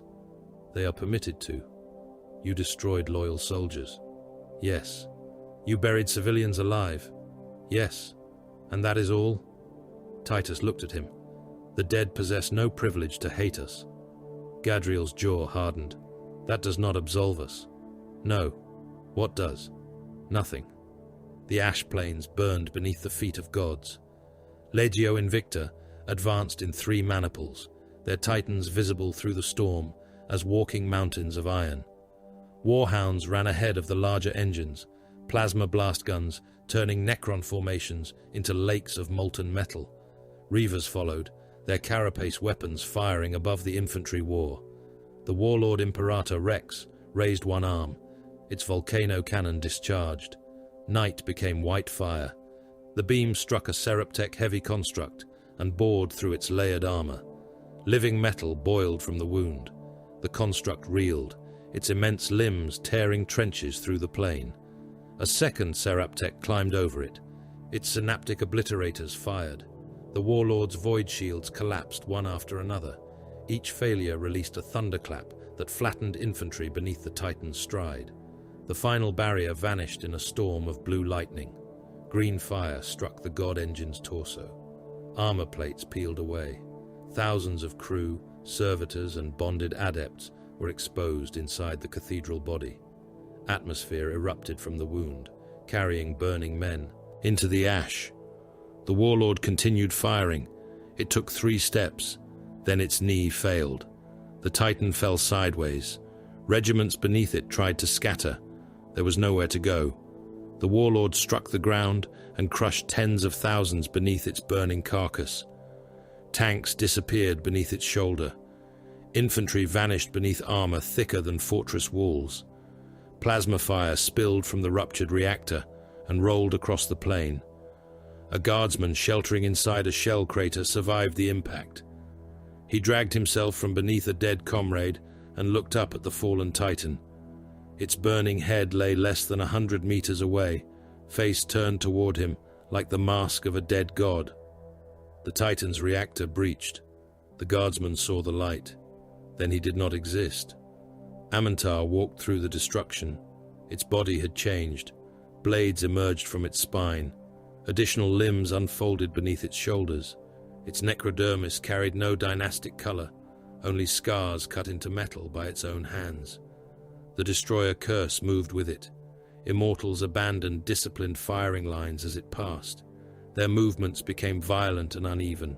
They threw aside Gorse blasters and seized wounded humans with bare hands. One immortal tore a soldier's arm from its socket and drove the bone through the man's throat. Another knelt over a wounded officer and opened his chest by pulling the ribs apart. It reached inside, removed the beating heart, and crushed it while the officer watched. An overlord emerged from a command portal surrounded by Lichguard. Ancient glyphs burned across its chest. Its voice carried the authority of a dynasty that had ruled worlds before mankind possessed language. "Cease this degradation," it commanded. "Restore protocol. Return to formation." Amantar looked upon it. The overlord raised its war scythe. "You will obey." Cryptex seized the noble from behind. Control tendrils entered the joints of its armor. The overlord struck one Cryptek down, but more emerged from dimensional apertures. They pulled it toward a reconstruction dais. While it issued commands, no warrior obeyed. Its lower body was removed first. The overlord remained conscious. Mechanical saws cut through necrodermis. New limbs were fused into its torso. Blades replaced hands. Its command crown was torn away and driven through its own chest. The overlord continued speaking until the work reached its vocal emitters. "I am sovereign of this world." Amantar leaned close. "No sovereign remains." The Cryptex rebuilt the noble into a many-limbed engine. When it rose, it remembered nothing except the need to kill. Titus led the counterattack through Gate 9. Smoke shells struck the ruins before the Ultramarines advanced. Dense clouds filled the avenues, breaking Necron firing lines and blinding Gorse weaponry beyond close range. Artillery walked ahead of the Astartes in timed increments. Blade Guard veterans formed the spearhead. Storm shields absorbed green fire. Power swords cut through warriors emerging from the smoke. Aggressors followed, Boltstorm gauntlets hammering at targets too close for the Necrons to reform their ranks. Redemptor dreadnoughts entered behind them. One seized a Skorpek by the torso and drove it through a wall. Stone collapsed over both machines. The Redemptor emerged, carrying half the destroyer in its fist. "Advance on the barrage," Titus ordered. "Do not allow them distance." The Ultramarines moved with the artillery. Shells burst 50 meters ahead, then 40, then 30. Necrons caught in the blasts rose into the smoke as broken metal. Titus reached them before resurrection protocols could restore them. His chainsword entered an immortal's chest. The reinforced teeth bit through necrodermis. Molten metal sprayed across his gauntlets. He drove the blade deeper until it emerged through the spine and threw the machine into two others. A warrior crawled toward its severed legs. Titus stamped upon its skull. The metal resisted. He stamped again. The cranium flattened beneath his boot, green light bursting from the ruined face. A Skorpek attacked from the smoke. Titus met its first blade with his chainsword. Alien metal entered the mechanism. The teeth screamed, jammed and stopped. The destroyer struck again. Titus released the useless weapon, caught a severed hyperphase limb from the ground, and drove its blade through the attacker's throat. The weapon passed through living metal without resistance. He lifted the Skorpek upon its own severed arm. Then he tore the blade sideways. The destroyer's head left its body. Around him, the Ultramarines forced the enemy into the ruins, where long-range superiority meant nothing, and every engagement became a collision of ceramite, metal, and controlled hatred. Gate 9 fell before dusk. Beneath it, the Blade Guard found the chamber. No human architecture touched its walls. Geometric restraints filled the space, intersecting at angles that caused helm displays to fail. Black pylons surrounded a suspended fragment of deeper darkness. It possessed no stable shape. At times it resembled a shard of stone, at others a curved blade. When Titus looked directly upon it, he perceived the outline of a hooded figure carrying a vast scythe.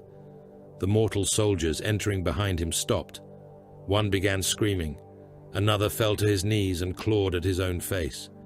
Daenal's voice reached them through a damaged psychic relay. "What have you found?" Titus watched the darkness move inside its restraints.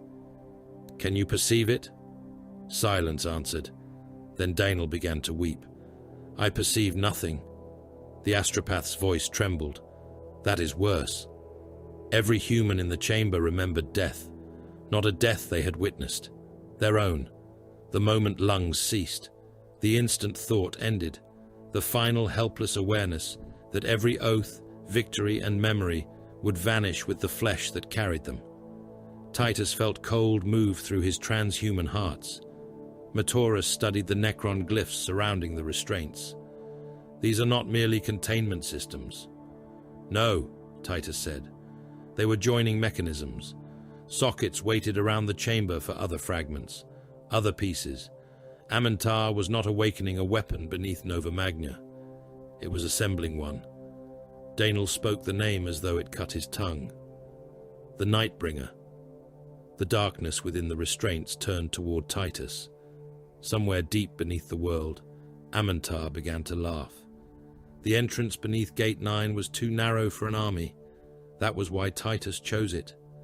Above them, Nova Magna continued to die beneath artillery, Gauss fire, and the footsteps of god engines. The ground trembled with distant bombardments. Dust shook from the fractured archway, while the wounded were dragged toward evacuation craft, and ammunition servitors crawled over the dead. Below waited silence. Titus stood before the opening as the strike force assembled. Veteran Sergeant Mataris checked the seal of his helm and loaded a fresh magazine into his bolt rifle. Gadriel carried the standard of the second company furled against its staff, the cloth bound tight so it would not catch upon the walls. Leandros stood beside him, his crozius held in both hands. The weapon's power field hummed around the iron skull at its head. 6 Terminator veterans formed the center of the force. Their tactical dreadnought armor filled the passage, every plate marked by old honors and recent damage.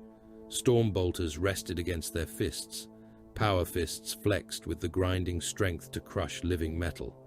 Blade Guard veterans carried storm shields and power swords, their weapons chosen for close confines where no artillery could reach.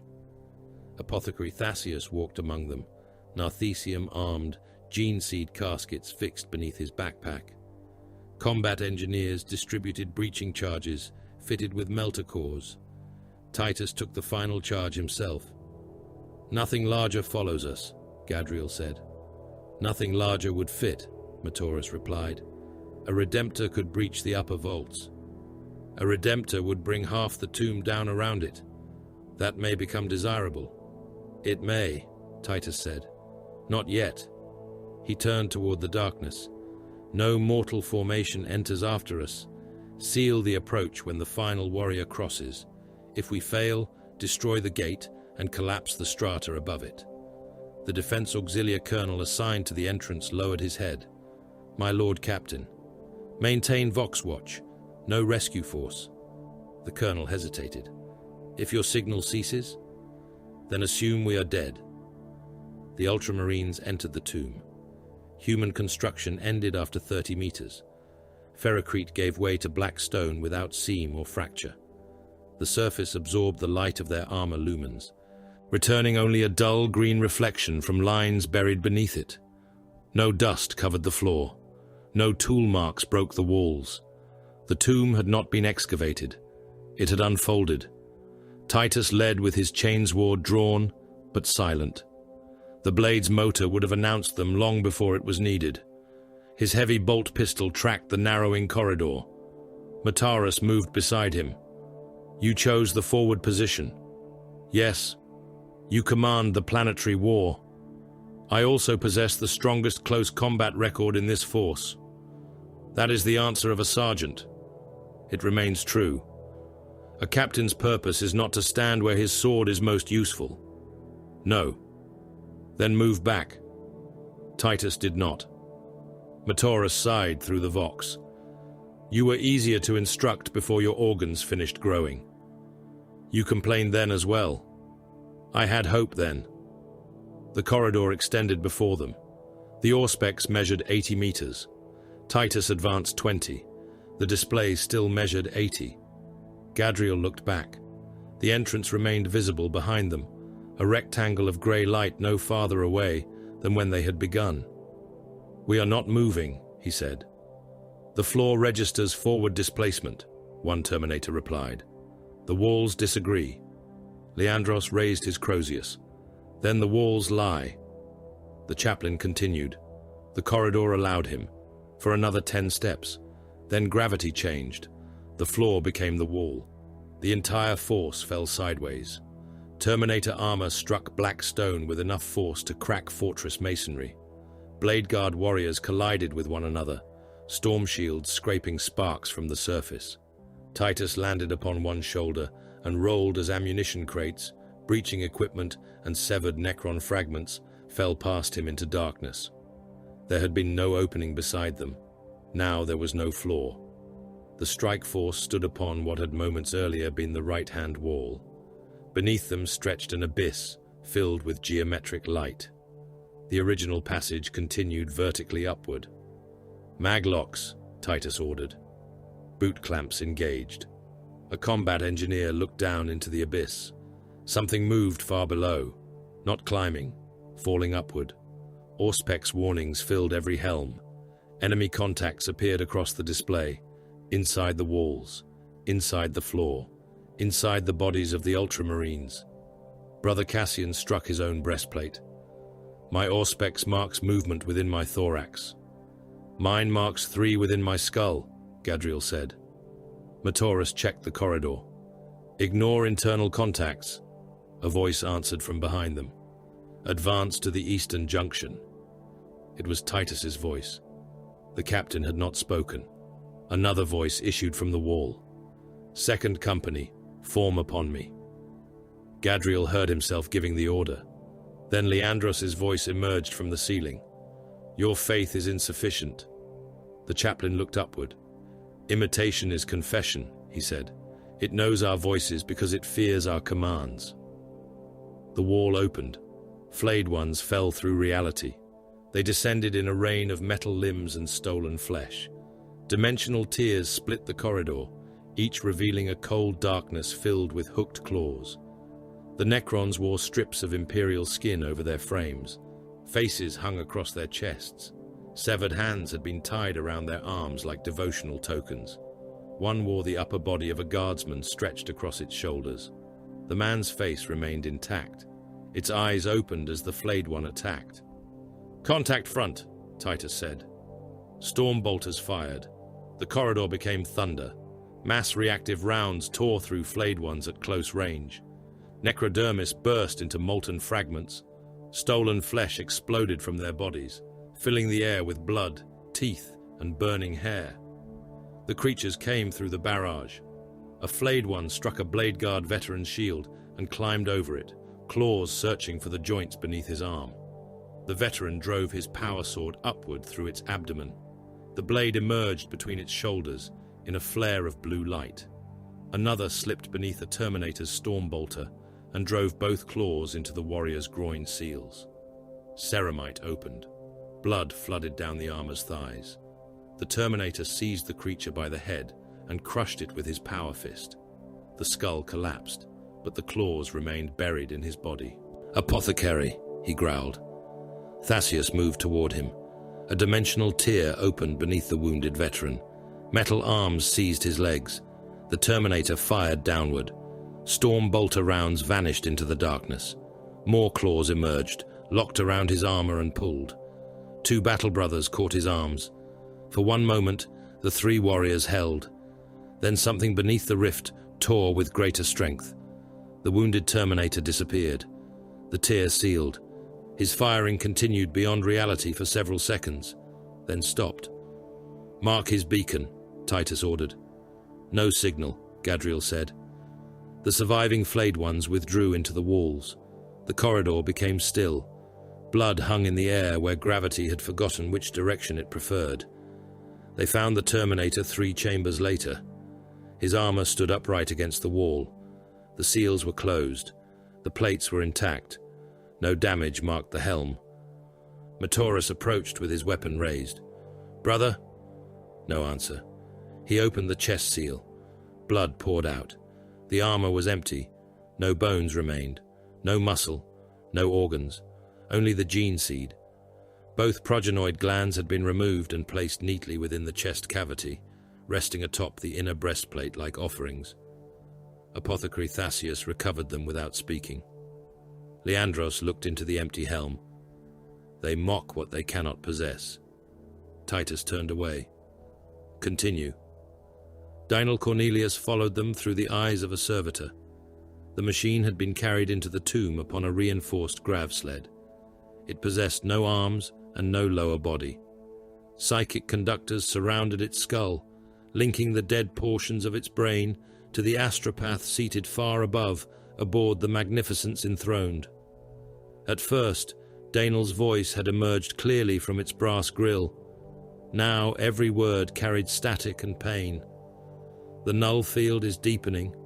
The servitor's head twitched. Titus looked toward it. Can you maintain contact? No. Will you? The dead eyes rolled beneath their lids. I despise Astartes' questions. Metal rods extended from the servitor's spine. Far above, identical mechanisms unfolded around Daniel's restraint throne.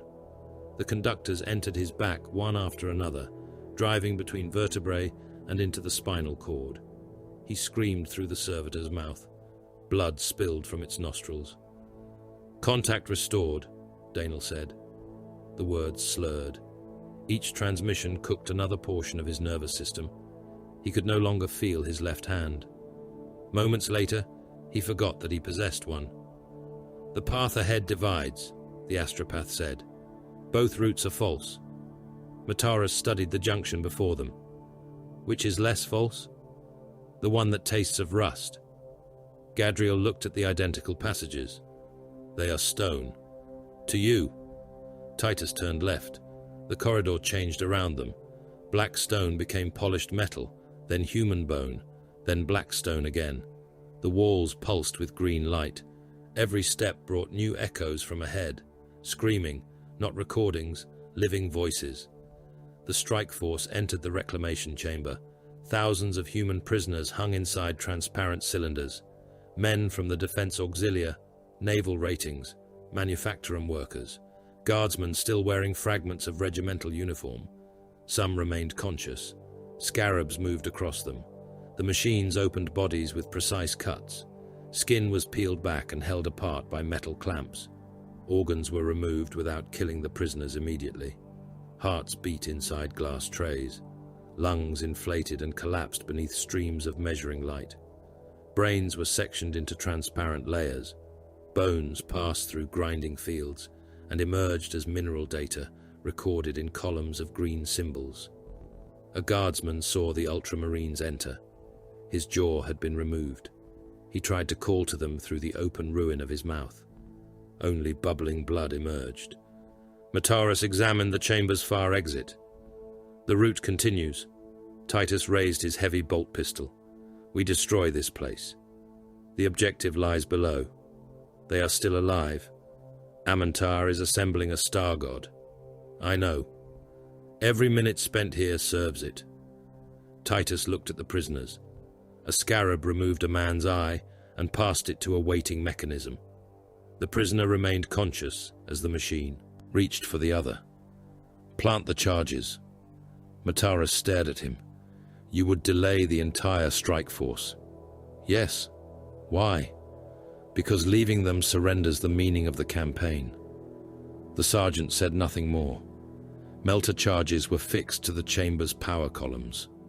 Blade Guard warriors opened the cylinders where they could, killing those whose suffering could not be ended by rescue. Apothecary Thascius moved from prisoner to prisoner. His bolt pistol fired with methodical mercy. The discharged rounds echoed through the chamber. Titus placed the final charge against the central control engine. The detonation turned the reclamation chamber into white fire. Glass cylinders burst. Scarabs melted into bright droplets. The machinery collapsed around the prisoners and ended the work it had begun. They lost 11 minutes. Amantar used all of them. The tomb rearranged itself. Walls descended behind the Ultramarines. Passages folded sideways. Gravity reversed twice within the same breath. The strike force became divided by black barriers that appeared between warriors standing shoulder to shoulder. Ophidian destroyers emerged inside the formation. One rose between Titus and Leandros. Its serpentine body coiled around a pillar. Phase blades passed through Titus's chainsword guard and opened a shallow wound across his thigh. Leandros struck it with his Crozius. The power field discharged. The Ophidian's skull shattered in green fire. Another creature descended from the ceiling behind the chaplain. Titus fired through Leandros's cloak. The bolt passed beneath his raised arm and detonated inside the destroyer's throat. They turned together. The wall sealed behind them. The rest of the strike force vanished. "Titus!" Gadriel called through the Vox. "Report!" "Separated. Continue toward the lower nexus." Static consumed the channel. 3 Ophidians came through the floor. Leandros lowered his stance. "By his light, be broken." He charged. His Crozius struck with liturgical fury. Each blow was accompanied by a spoken condemnation. "Unclean." The first destroyer lost an arm. Soulless. The second lost its skull. Unworthy of existence. The third wrapped itself around him and drove a phase blade through his side. Titus seized the weapon arm before it reached the chaplain's hearts. He twisted until the joint tore free, then rammed his chainsword through the Ophidian's mouth. The teeth erupted from the back of its skull. Leandros crushed the remaining creature against the wall with his Crozius. They stood back to back as more contacts approached. Neither mentioned Graia. They did not need to. Leandros guarded Titus's wounded side without being asked. Titus covered the chaplain while he recovered his weapon from a destroyer's chest. Their movements fitted together with the familiarity of brothers who had once fought beside one another before suspicion taught them distance. The final Ophidian died beneath both weapons. Leandros looked at the bodies.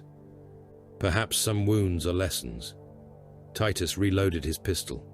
Survive long enough to decide. The wall reopened. Mataras and Gadriel waited beyond it with weapons raised. Amantar spoke through the decapitated Ophidian at Titus's feet. Leadership is the arrangement of corpses. The dead machine's jaw moved, despite the chainsword wound through its skull. You position them in trenches. You stack them beneath standards. You spend them to purchase minutes and call the arithmetic sacrifice. Titus looked down.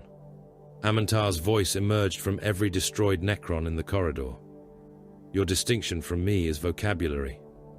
The dead who followed me chose to stand. Choice is electrical activity within organic tissue. The living remember them. Memory decays. Then we speak their names until we join them. The Ophidian's eyes flared. You will join them soon. The corridor split ahead. Daenal's servitor convulsed. The containment pylons lie below the eastern descent. Amantar is moving through the western chambers. Mataras examined both routes. Concentration of force favors one path. Yes, Titus said. Gadriel understood. You intend to divide us. Gadriel, take the Blade Guard and Terminators to the pylons. Leandros goes with you. The chaplain turned. I remain with you? No. I am the Force's spiritual authority. You are also carrying a weapon suited to breaking the pylon guards. Leandros looked toward the western passage. And you? Mataras and I draw Amantar away. Mataras gave a dry laugh. At last, a plan worthy of your worst habits. Gadriel gripped the standard. The Codex warns against dividing strength inside an unknown fortification. The enemy's fixation is known. You are gambling the mission upon its hatred of you. No, Titus said, upon its pride. Amantar had murdered worlds to demonstrate inevitability. It had spoken through corpses, invited Titus underground, and shaped the entire planetary war around, proving that life possessed no meaning. It would not allow Titus to reach the pylons unchallenged. Therefore, Titus would not approach them. He would offer Amantar something it valued more: himself. Reach the containment chamber, Titus ordered. Destroy the pylons.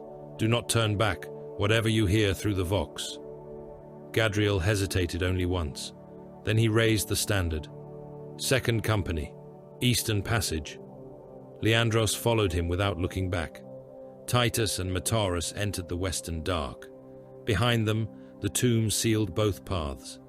Amantar opened the prison by cutting the darkness. Its bladed tail moved through the containment field, tracing an angle that could not exist within the chamber. Green fire erupted from the geometric restraints. Black pylons groaned as stresses older than mankind passed through them, and the surrounding tomb changed shape in answer. Mataras fired first. His bolt rifle hammered against his shoulder. Mass reactive rounds struck Amantar's torso and burst in overlapping explosions, tearing strips of living metal from its ribs. The Necrosaur continued the motion, as though the impacts were rain. Titus threw himself behind a descending slab of black stone. The containment field failed. Nothing stepped from the prison. The darkness simply deepened. Lumen beams weakened. Green light faded. The blackness inside the chamber thickened until it possessed weight, dimension, and intent. It gathered around the bound shard, rising into the suggestion of a hooded figure. Then came the scythe.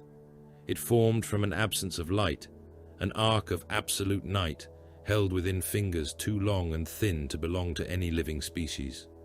No heraldry marked the apparition. No crown identified it. It required neither name nor introduction. Every witness understood. The shape had been remembered across the evolution of countless species. It had survived in the nightmares of cultures that had never met. Hooded executioners, skeletal harvesters, and silent figures waiting beside the dying were not inventions. They were inherited fear. The Citan shard turned its hidden face toward Titus. His armor registered nothing. No heat, no mass, no radiation, only death. Matoris staggered. What did he release? A fragment, Titus said. The veteran sergeant watched the impossible scythe rise. That is sufficient. The Nightbringer moved. Its weapon passed through a rank of destroyers, standing beside the containment platform. The blade met no resistance. No sparks marked the strike. No metal parted. The machines simply died. Green light vanished from their eyes. Necrodermis froze into lifeless grey. Bodies fell without invoking resurrection protocols, their limbs striking the floor with the empty sound of discarded tools. Amantar bowed its skull. Consecration. The shard swept the scythe again. More Necrons collapsed. The Necrosaur did not retreat. It watched its own forces die with the reverence of a priest witnessing sacrament. All destruction is truth, it said. All silence is sacred. The chamber shook. Above them, Nova Magna began to wither. A Defense Auxilia battalion held the northern embankment when the Nightbringer's presence reached the surface. Men crouched behind ferrocrete revetments, firing upon advancing warriors, while artillery crossed the sky overhead. The first soldier aged between breaths. His hair whitened beneath his helmet. Skin tightened against his skull. Teeth loosened and spilled from his mouth as he attempted to shout a warning. His hands shriveled around his lasgun. The man collapsed into dust inside his uniform. The effect spread. Faces sank. Eyes clouded. Muscles dried upon bone. Soldiers who had possessed decades of life remaining became ancient in seconds, then fell apart when the wind touched them. No blood marked their deaths. Their bodies contracted around empty skeletons before breaking into grey powder. The battalion disappeared. Lehman Russ engines corroded within their housings. Gun barrels sagged. Track links crumbled as though they had endured 10,000 years of neglect. Ammunition shells split and released dead propellant across the floors of their racks. Across the ash plains, an entire infantry division stopped moving. Something invisible passed through the ranks and tore the vitality from them. Men collapsed where they stood. Hearts became cold lumps of meat. Lungs emptied and refused to fill again. Those beyond the effect watched thousands fall without wounds. Some began to pray. Others ran. Neither response mattered. The dead spread outward from the tomb in widening circles. Necrons suffered beside the humans. Warriors marching through Hive Vanicor froze in place. Immortals toppled from firing platforms. A Lockhust destroyer fell from the air and shattered against a manufactorum roof, every trace of animating energy stripped from its body. Amantar received each death as confirmation. Organic, mechanical, loyal, hostile. The distinctions were meaningless. Extinction sanctified all things.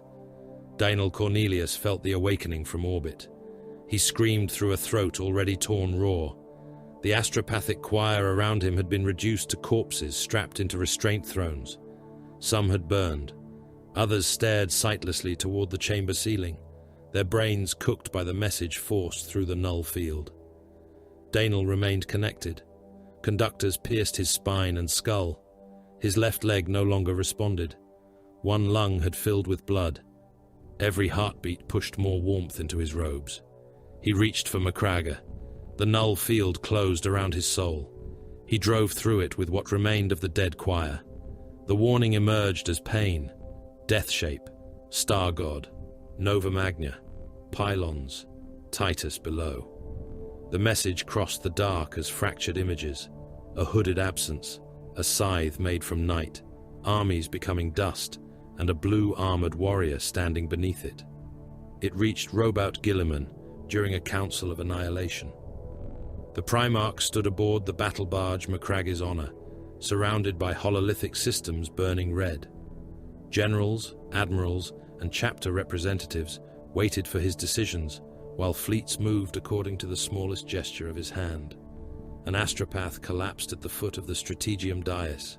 His body struck the marble and convulsed. Blood ran from his mouth in a broad sheet. Guilliman received the translation in silence.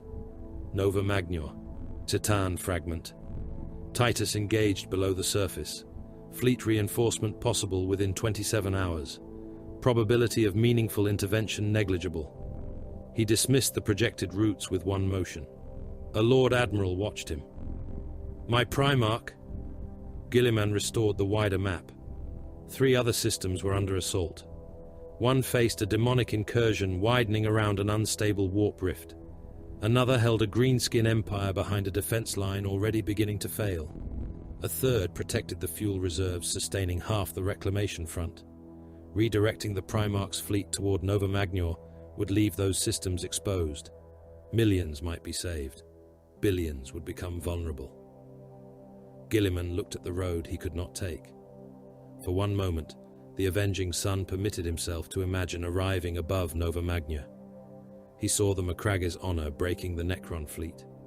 He saw himself descending into the tomb, the Emperor's sword burning within his hand. He saw Titus alive. The vision possessed no strategic value. He erased it. Maintain present deployment, Guilliman said. The Lord Admiral bowed his head. And Nova Magnior? Captain Titus has command. The words sounded like trust. They felt like abandonment. Guilliman turned toward the systems he had chosen to save. Even a Primarch could not stand upon every battlefield. Even a Primarch had to decide where he would not intervene. Beneath Nova Magnior, Titus studied death. The Nightbringer shard moved according to the containment geometry. Its form appeared free, but each sweep of the scythe ended where green lines intersected around the chamber. Every turn drew power from the black pylons. Chains of impossible light remained fixed to the darkness beneath its robes. It was not released. It was manifesting through the prison. Titus opened the strike force channel. Gadriel, the pylons control its reach. Static answered. Then the ancient's voice returned. We see them. Destroy the control nodes before engaging the shard. The Terminators are already in contact. Then use the time they purchase. A roar of Stormbolter fire crossed the Vox. The remaining Terminator veterans entered the containment chamber from the eastern passage. They saw the Nightbringer. They did not hesitate. Sergeant Acastian raised his power sword. First Company, he said. Advance. The veterans charged. Stormbolters fired until the chamber became a continuous wall of thunder. Rounds vanished into the shard's robes. Some emerged from the other side, aged, their brass casings corroded into dust before striking the wall. The Nightbringer turned. Its scythe moved once. The first Terminator was divided at the waist. Tactical dreadnought plate offered no resistance. The upper body continued firing as it fell, Stormbolter rounds crossing the floor, while blood and organs poured from the severed armor. A second veteran raised his power fist. The shard did not touch him. Its empty hand closed in the air. The Terminator's body turned inside out. Armor plates folded inward. Flesh erupted through the joints in ropes of muscle and intestine. His ribcage tore through his breastplate and opened like a cage around his helmet. Blood flooded across the floor beneath what remained of him. Sergeant Acastian reached striking distance. His power sword fell toward the Nightbringer's hidden face. Darkness looked at him. The sergeant became a red shadow upon the wall. No body fell. Nothing remained within his armor. The empty plate collapsed in a heap. Its interior burned clean. The other veterans continued forward. They died without slowing. Gadriel counted the time their deaths created. 19 seconds, he said. He drove the second company standard into the stone beside the first control node. The banner unfurled within the unnatural wind pouring from the shard. Blue cloth snapped above the dead. The inverted Omega remained visible through smoke, green fire, and drifting ash. Blade Guard veterans formed around it. Leandros struck the node with his Crozius.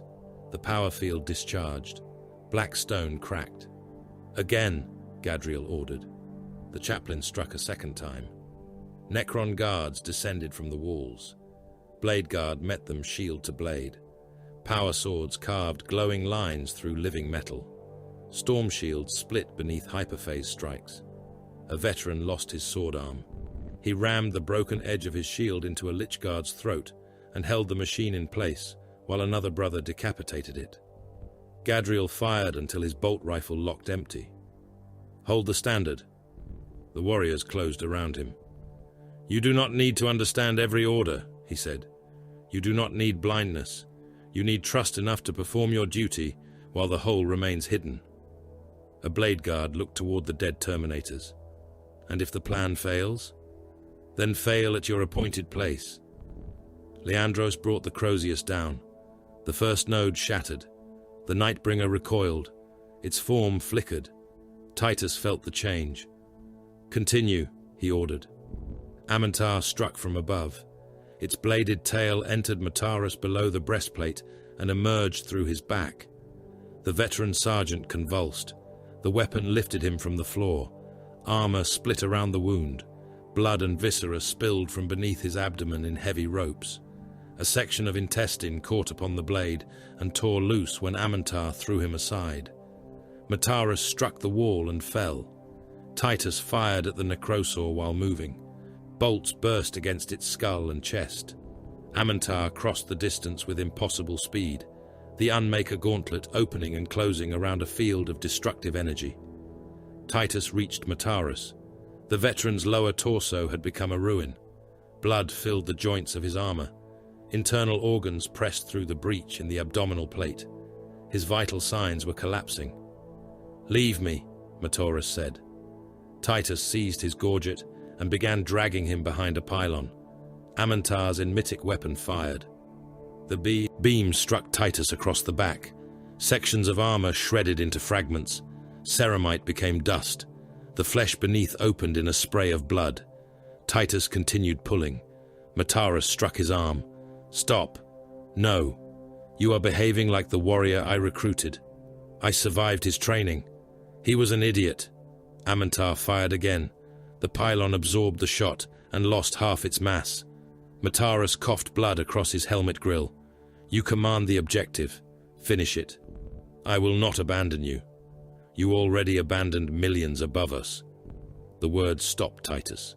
Mataris gripped the captain's wrist. "Do not make my life more valuable because you know my name." Titus released him.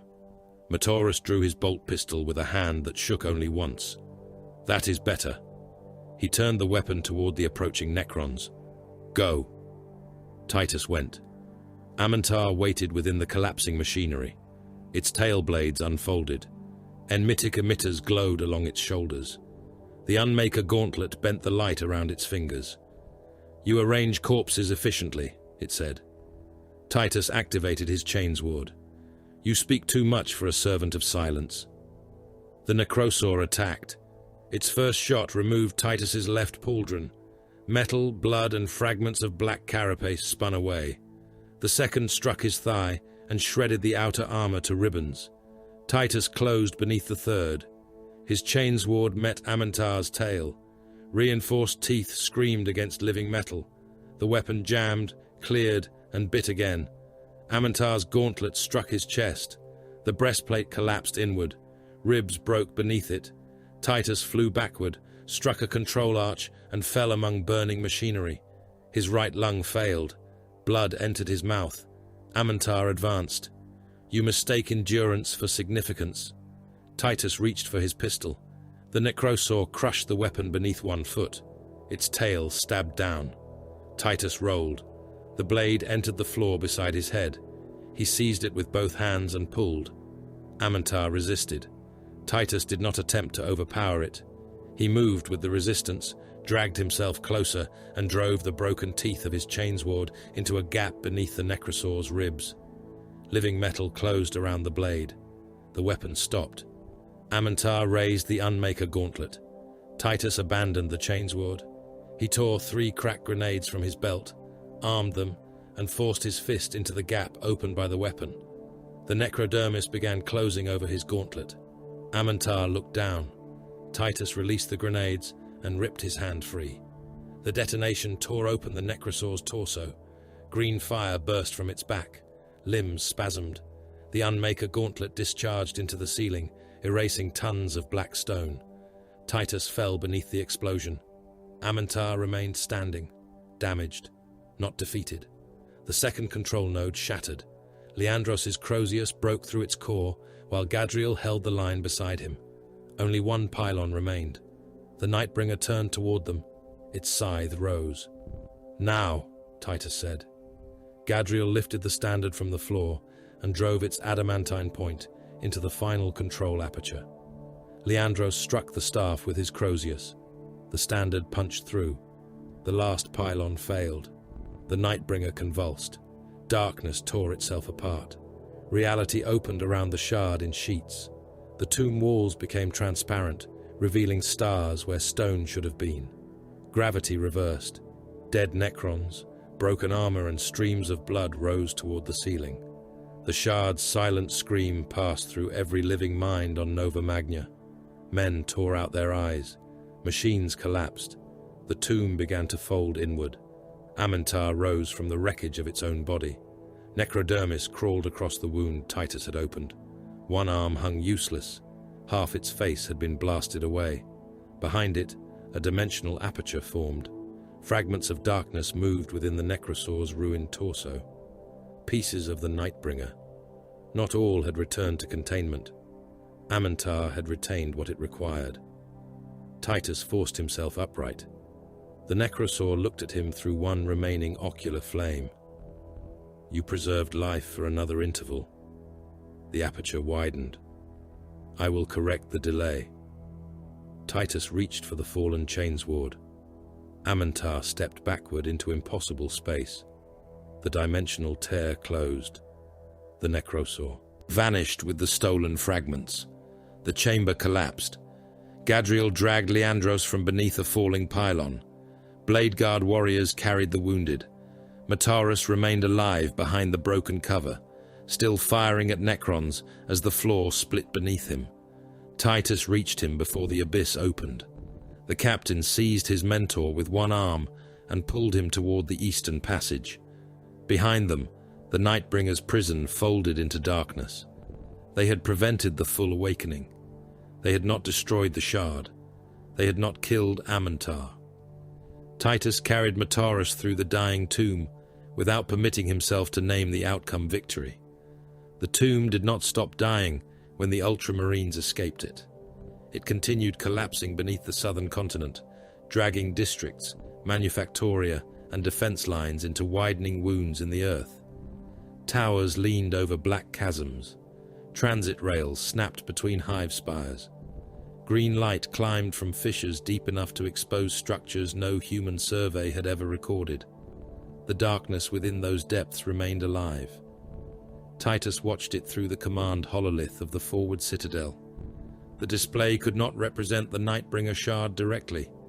Every attempt produced corruption, contradictory measurements, and images of hooded figures standing where Auspex lenses recorded empty air.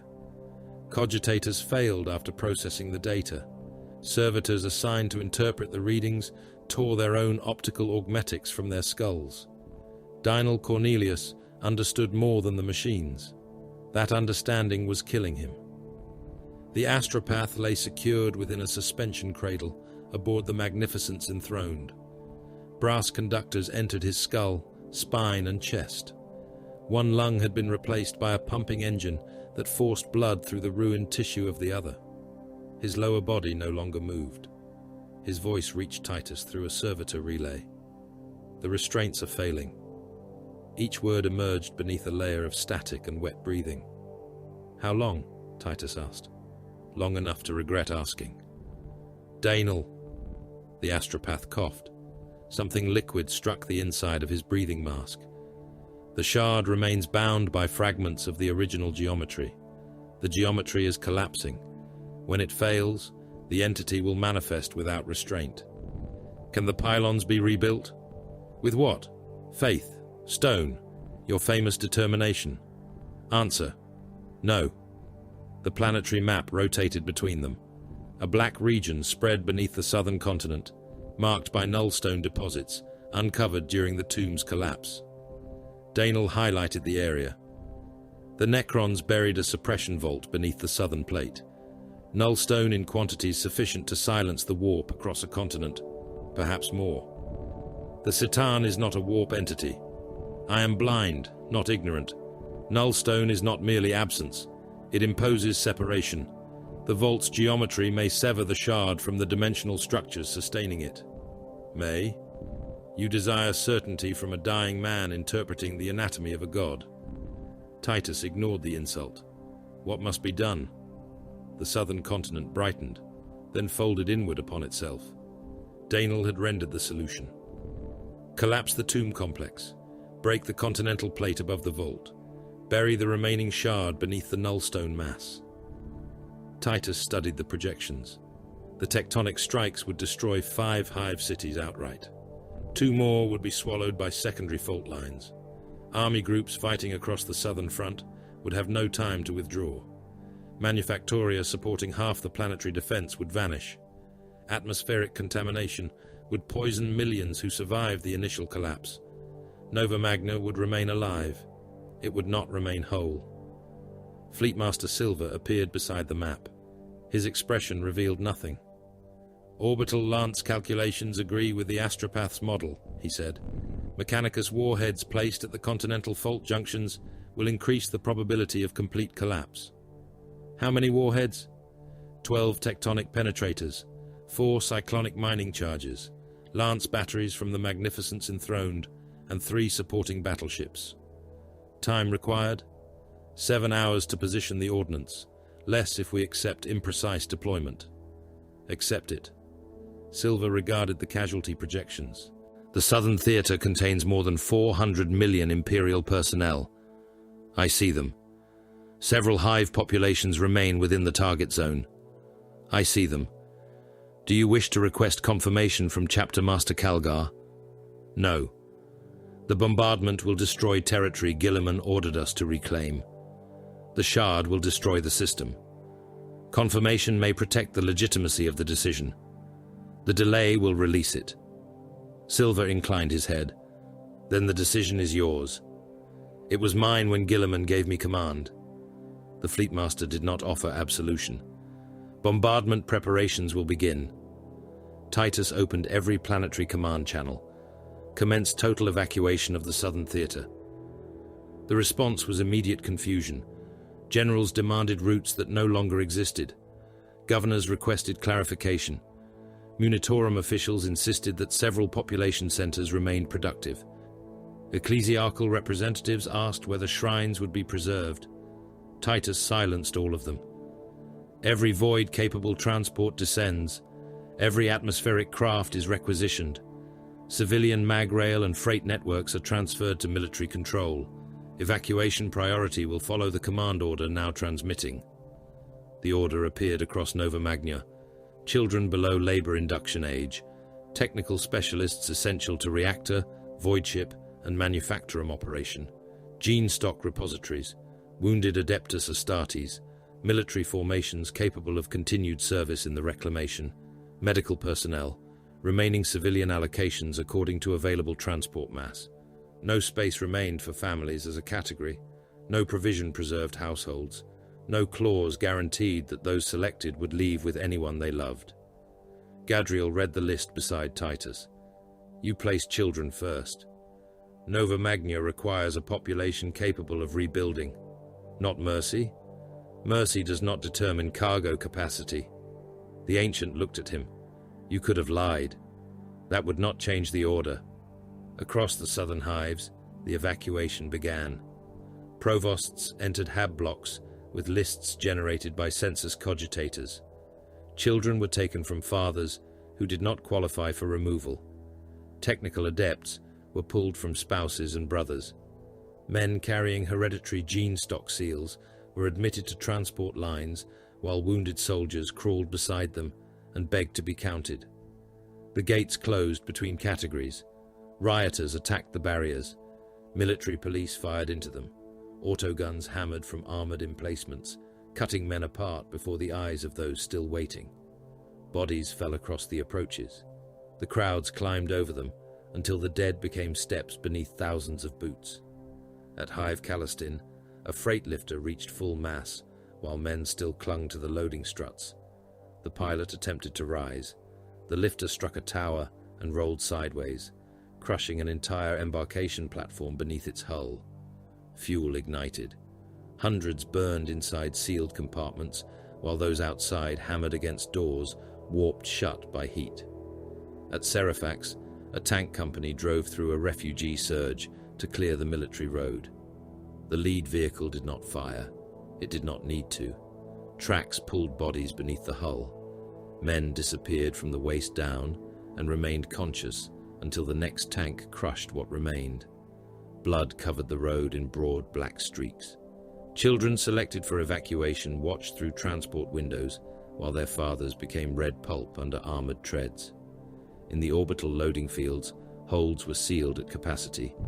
Thousands remained outside. They struck the doors with fists, tools, and rifle stocks. Some tore their hands open against the metal. Blood marked the hulls as the transports lifted away. Titus watched the feeds. No subordinate's name appeared upon the order, only his own. Captain Demetrian Titus, Master of the Watch, command authority for all evacuation criteria. He forbade clerks from obscuring the record beneath collective signatures. The condemned deserved to know who had selected them. The retreat began 2 hours later. Imperial armies abandoned the northern approaches and withdrew toward the doomed continent. Armor pulled back in disciplined columns. Infantry formations surrendered bastions they had held for days. Artillery fired while moving, shells falling behind the retreat to create the appearance of panic. Amantar followed. Destroyer signals multiplied across the southern theater. Skorpek packs emerged from dimensional apertures and pursued the retreating regiments. Lockhusts swept over the roads, firing into transport columns. Ophidians burrowed beneath abandoned defense lines and surfaced where the Imperial armies appeared weakest. The Necrosaur believed the living were fleeing toward safety. Titus was leading it toward the grave. Sealed orders reached the commanders, assigned to the final holding lines. The codes unlocked only after withdrawal routes closed behind them. Colonel Iarson Vortigern read his orders inside a trench command dugout, while artillery dust fell from the ceiling. Hold position until orbital bombardment. No extraction allocated. Maintain all signals until destruction. The colonel read the lines twice. Then he removed his cap. Around him, Vox officers called for confirmation from retreating formations that would never answer. The regimental standard hung beside the command table, stained with the blood of 3 previous bearers. Vortigern opened a channel to his officers. "The Emperor has required the line from us," he said. He did not tell them everything. Titus had forbidden it. Other commanders responded differently. One shot himself before transmitting his final orders. Another attempted withdrawal and was executed by his own commissar. A third told every man under his command that extraction remained possible if they held long enough. The lie improved discipline. Gadriel stood beside the command hololith as the doomed formations fixed themselves in place. "Do they deserve to know?" "Yes," Titus said. "Then tell them." "No. Terror will not alter their fate. It will alter the trap. Some will flee. Others will surrender positions early. Amantar will recognize the pattern and withdraw beyond the strike zone. They are dying without understanding why. They know the order. They do not know the truth." Titus began entering names into the permanent honor rolls. The 4th Calistin Rifles, the 73rd Nova Magnorian Armored, the 9th Helican Artillery Reserve, the 112th Defense Auxilia. Formation after formation appeared beneath his gauntlet. Gadriel watched. "You believe names are enough?" "No. Then why record them? Because insufficiency is not an excuse for omission. That answer is not justice. I agree. The final battle consumed the continent. Titans formed the last mobile bastions. The remaining god engines of Legio Invicta strode backward across the ash plains, weapons firing until barrels glowed white. Volcano cannons burned Seraptech constructs from the horizon. Gatling blasters tore roads into trenches filled with molten metal. The Necrons continued advancing. A Reaver lost both void shields and half its head to concentrated Gauss fire. Its princeps remained connected to the dying machine, screaming through every external loudspeaker as the Titan's thoughts collapsed into pain. The engine walked 3 more steps. Then the reactor breached. Light swallowed the surrounding armies. Infantry vanished beneath the detonation. Tanks overturned. Necron bodies became silver vapor. The Reaver's upper hull broke apart and rained burning cathedral stone across kilometers of battlefield. In the trenches below, men fought in blood deep enough to clog their lasgun power couplings. Water, mud, and human remains filled the firing steps. Severed limbs floated against ammunition crates. Soldiers cleared their weapons with bayonets, scraping clotted tissue from power ports before firing again. Skorpek destroyers reached the line. Their blades passed through men in broad sweeps. Torsos opened. Entrails spilled across trench walls. One creature cut 6 soldiers apart in a single rotation, leaving their upper bodies staring from the mud while their legs remained standing for moments longer. Artillery fell among attackers and defenders alike. Pressure liquefied men inside their uniforms. Necrons climbed from craters filled with human slurry. The final extraction point occupied an orbital freight platform above Hive Marcon. Thunderhawks landed beneath falling ash. Wounded Astartes, command personnel, and surviving specialists moved toward them, through a perimeter shrinking with every minute. Titus remained outside. His armor had been repaired with plates taken from the dead. One shoulder bore no chapter insignia. Blood filled the joints around his ribs. His chainsword screamed in his right hand. The destroyers came through the western gate. Titus met them. He drove the chainsword through the torso of a Skorpek and held the trigger until the teeth emerged from its spine. Molten necrodermis sprayed his breastplate. He kicked the body free and cut through a warrior rebuilding itself beside the landing pad. "Thunderhawk 7, he called. "Lift." The gunship rose. Its engines scattered bodies from the platform. A hex mark appeared behind Titus. 6 pistols fired. He turned as rounds struck his armor. One punched through his thigh. Another tore across his jaw beneath the helm seal. Titus closed before the machine completed its next firing cycle. His chainsword struck the hex mark's neck. The blade jammed. Alien metal clogged the housing. The motor shrieked and died. The hex mark raised its weapons. Titus seized one arm and tore it from the socket. He used the severed limb to knock 2 pistols aside, then drove his helmet into the machine's face until its ocular arrays broke. The chainsword remained lodged in its throat. He abandoned both. A dead Blade Guard veteran lay beside the embarkation markings, body opened by a hyperphase blade. His power sword remained locked in his fist. Titus knelt. "Brother."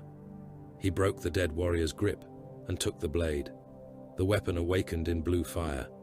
A damaged Necron crawled toward him. Titus brought the pommel down upon its skull. Once, twice, again. The head flattened. Green light burst between cracks. He struck until no shape remained capable of reassembly. "Last transport ready," Gadriel reported. "You are aboard?" "No." "Board. After you." "That is an order." The Ancient hesitated, then obeyed. The final Thunderhawk settled upon the platform. Titus backed toward it, while the power sword cut burning arcs through the ash. A Skorpek lost 2 arms and continued forward. Titus split its skull. An Immortal seized his wounded shoulder. He drove the blade beneath its jaw and threw the body into the horde. The assault ramp remained open. "Captain," the pilot called. "Bombardment window approaching." Titus reached the threshold. Amantar appeared beyond the western gate. The Necrosaur's ruined body had rebuilt around fragments of deeper darkness. Destroyers gathered behind it in diminished ranks. It looked at Titus across the dead. You bury one's silence and mistake delay for survival. Titus raised the power sword. Come closer. Amantar did not. The Necrosaur understood the trap. Its dimensional aperture opened. Titus fired his last bolt pistol round into the closing darkness. Amantar vanished with a fraction of its host. The Thunderhawk lifted.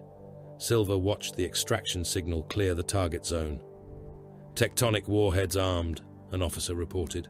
Lance batteries aligned. Final Imperial formations remain planetside. Silver studied the casualty count. Hundreds of millions. Fire. The first warheads entered the continental faults. The surface jumped. Hive towers swayed, then fell into openings widening beneath them. Entire city districts slid downward. Buildings struck one another as the ground folded, crushing millions between walls and streets. The Lance batteries fired. Columns of white light reached from orbit to the southern continent. Stone became magma. Hive spires vanished beneath it. Armies disappeared in seconds. Tanks, titans, men and Necrons became indistinguishable within the fire. The continental plate broke. A section larger than a nation collapsed into the tomb beneath it. Nullstone vaults shattered and poured into the containment region. The Nightbringer shard convulsed inside the ruins, its darkness compressed beneath mountains of alien stone and burning earth. The psychic scream reached orbit, then stopped. Nova Magna survived. Its southern hemisphere became a wound visible from space. Ash covered the remaining cities. Seas boiled along broken coastlines.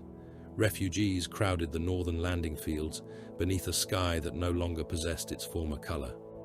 Imperial broadcasts declared victory. They named Titus savior of Nova Magna. Among the refugees, another name spread, the Butcher of the South. Administratum officials requested authority to suppress it. Titus denied them. Gadriel stood beside him before the wounded world. They will repeat it. They should. It may become the only name they remember. Titus looked upon the continent he had destroyed. If the accusation is false, history will discard it. And if it is true, then I have no right to silence the witnesses. Macragge received them beneath a sky the color of old steel. The righteous fury entered the system at the center of a formation too small to be called a victory fleet. 3 cruisers followed in her wake. 7 escorts survived to guard them. Behind came hospital ships, corpse barges and transports whose armor had been patched with plates cut from vessels that would never leave Nova Magna. The system defense stations challenged them at every boundary. Machine spirits demanded heraldic confirmation. Gene locks verified the surviving Ultramarines. Naval augurs counted weapons, reactor signatures, and the empty spaces where ships had once been. The Magnificence enthroned arrived 6 hours later. Her prow had been opened by Gauss fire. Entire gun decks remained dark. Thousands of frozen bodies still drifted within chambers exposed to the void, held in place by restraint harnesses and the tangled wreckage of their stations. The Emperor-class battleship had survived, but survival had not made her whole. No triumphal salvo greeted either vessel. Titus had forbidden it. He stood within the embarkation vault of the Righteous Fury, while the fortress of Hera grew across the viewing screens. His armor had been cleaned, but not restored. The plate taken from the dead still covered his left shoulder. The seals around his thigh remained black, with dried blood. One side of his breastplate had been reshaped around the damage left by Amantar's gauntlet. Gadriel stood beside him, carrying the standard of the second company. The cloth had been washed aboard ship. Blood remained deep within the fibers, darkening the blue around the inverted omega. Acheron's final tactical record rested beneath Titus's arm. The names of the dead occupied a data reliquary chained to his belt. Not merely the Astartes. Every regiment, cohort, Titan crew, Navy squadron, Labour battalion, and planetary formations sacrificed upon Nova Magna had been entered into its memory. The device contained more names than any living voice could speak before age or war ended it. A serf approached and bowed. "Lord Captain, the chapter has prepared the processional way. Honor companies are formed. The populace of Magna Macraga Civitas awaits permission to witness your return." "Cancel it." The serf remained bowed. "My lord, no procession, no public acclamation. The chapter master authorized the honors. I decline them." The serf looked toward Gadriel, as though the ancient might soften the command.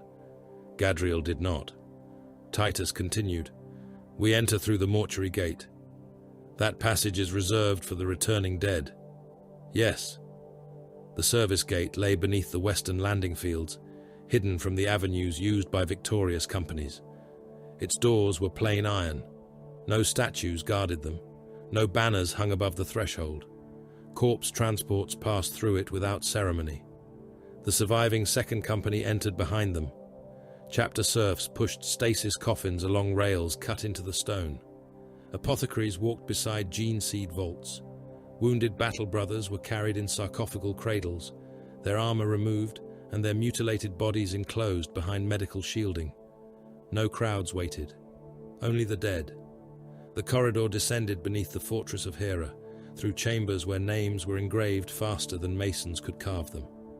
Titus walked at the head of his brothers, carrying Acheron's record. Gadriel followed with the standard. Leandros came behind, his Crozius held against his chest. Mataras traveled among the wounded. The veteran sergeant had survived the wound that should have killed him. Surgeons had removed most of what remained of his lower abdomen. Augmetic organs sustained both hearts. A reinforced spinal brace joined his torso to a temporary life support sarcophagus. Tubes entered his throat, chest, and the ruined flesh beneath his ribs. His eyes remained open. Titus stopped beside the cradle. Mataras looked through the armor glass and spoke through a grill mounted near his jaw. "You chose the dead man's entrance." "Yes. Sensible. I expected criticism. You already look sufficiently miserable." The servitors carrying the sarcophagus waited. Titus placed one hand upon the glass. "The apothecaries believe you will walk again. They are proud men. Pride makes liars of physicians. They have rebuilt worse. They have not rebuilt my patience." Gadriel approached and rested the foot of the company standard beside the cradle. Mataras's eyes moved toward the stained cloth. "You let him carry that into another tomb?" "He refused to leave it. I was speaking to him." Gadriel inclined his head. The standard held. Standards do not hold. Warriors hold. Cloth watches. Mataras looked at Titus again. "Do not build a legend from survival." "I will not." That sounded too immediate. Consider the warning before agreeing. The sarcophagus moved onward. Leandros conducted the rites beneath the Hall of Remembrance. The dead lay in ordered ranks, though many coffins contained only armor fragments, recovered gene seed, or the residue scraped from ruined plate. Mortal officers stood beside the Astartes. Navy captains, Titan princeps, represented by empty helms, and regimental commanders, whose bodies remained beneath the southern continent, occupied the lesser circles. No distinction was made in silence. Leandros wore his skull helm. "Some victories are praised because men require praise to endure them," he said. "Some victories become songs because memory cannot bear their truth." His voice carried through the crypt. "Nova Magna will not be named glorious here." The surviving warriors stood without movement. "We did not conquer death. We did not destroy the enemy. We preserved life by condemning life. We buried a fragment of a false god beneath a continent and called the world saved because a greater number remained breathing when the killing ended." Leandros raised his Crozius. "The Emperor does not require us to call suffering beautiful." The weapon's head struck the stone once. "He requires us to endure it without surrender." Gadriel planted the blood-stained standard beside Matoras's sarcophagus. The rites ended without a victory hymn. Calgar summoned Titus to the Hall of Corrections. The same black columns waited beneath the fortress. The same names covered the walls. This time the chapter master was not alone. Servo skulls floated around the chamber carrying sealed reports. Hololithic images displayed the bombardment of Nova Magnior, the collapse of Gate 9, the southern evacuation, and the withdrawal of the doomed regiments. Calgar stood before the record. You violated established command doctrine on 17 occasions? Titus remained at attention. Yes, my lord. You assumed direct authority over planetary industry without prior confirmation? Yes. You removed a recognized governor and transferred civil transport to military control? Yes. You ordered the destruction of strategic bridges while loyal formations remained upon them? Yes. You sacrificed Imperial troops without informing their commanders of the full operational purpose? Yes. You authorized tectonic bombardment against a world assigned for reclamation? Yes. You did not request confirmation from Macraga? No. Calgar turned toward him. Why? The time required would have permitted the Nightbringer Shard to escape containment. You calculated that independently, with Fleetmaster Silva and Astropath Cornelius. Both advised you that the decision remained yours. Yes. Calgar gestured. The image of the southern continent appeared. Hive cities leaned over rivers of magma. Armies vanished beneath descending stone. The surface folded until the tomb beneath it disappeared. Conventional doctrine would condemn much of what you did. I know. The Codex would advise consolidation after the initial landing. The ground itself was hostile architecture. It would advise concentration of Astartes' strength. Amintar's fixation allowed division to become an advantage. It would advise preservation of industrial infrastructure. The infrastructure was built above the containment system. Calgar regarded him in silence. Every deviation served the larger objective given by the Primarch. Titus did not answer. You understand that this conclusion is not praise? Yes. You have become cautious of praise. I have seen what men use it to conceal. Calgar deactivated the images. Guilliman is waiting. The Primarch's strategium contained no map when Titus entered, only numbers. They hung in the air around Robut Guilliman, columns of pale light descending from the ceiling to the black table. Casualty reports filled the chamber. Confirmed dead, estimated dead, missing, wounded beyond return to service, ships destroyed, regiments erased, hive populations lost. There were no images of territory regained, no symbols of victory. Titus approached and knelt. My Primarch, rise. Guilliman wore the armor of fate.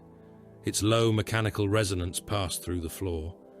His face remained controlled, but exhaustion had marked deeper lines around his eyes since their first meeting. He indicated the casualty ledger. Do you understand what these figures represent? Yes. Do you? Titus looked at the columns. Each figure represents a failure to preserve a life. An answer constructed for moral effect. It remains true. How many Imperial lives ended as a direct consequence of your orders? Titus answered, without consulting the ledger.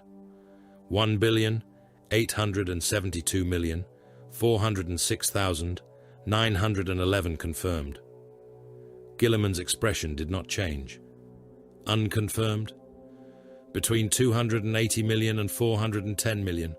Records were destroyed with the southern hives. Military dead? 423,718,206. Personnel abandoned inside the bombardment zone? 391,011,040. Children separated from non-selected households? 6,219,803. Guilliman looked at him for several seconds. You memorized them. I ordered them. The Primarch moved through the hanging figures. Did you hesitate before authorizing the bombardment? No. The answer struck the chamber harder than a confession. Guilliman stopped. Not even once? No. Explain. The decision had been made when the alternatives were exhausted. Hesitation after that point would have delayed the strike without changing its necessity. Delay might have allowed further evacuation. It would also have risked the shard's release. You chose certainty of death over possibility of greater loss. Yes. And experienced no doubt? Doubt is not hesitation. Guilliman faced him. Titus continued. I doubted the calculation. I doubted Daenel's interpretation. I doubted whether the nullstone collapse would hold. I did not hesitate once the order became necessary. The Primarch's eyes narrowed. That distinction will frighten men. It should. Why? Because a commander who cannot act is useless. A commander who acts without understanding the horror is worse. Guilliman raised one hand. The casualty ledger vanished. A reconstruction of Nova Magnior appeared in its place. Fleet positions, tectonic stresses, shard containment failure, and estimated propagation patterns moved around them. I reached the same conclusion. Titus said nothing. I reconstructed your decision from the data transmitted by Silva and Cornelius. I altered the timing, force disposition, and evacuation priorities. None of the alternatives preserved the system with fewer probable deaths. You would have ordered the bombardment. Yes. The word carried no comfort. Guilliman dismissed the simulation. Necessity explains an atrocity. It does not transform it into virtue. No. Men will attempt to do that for you. Priests will call the dead blessed.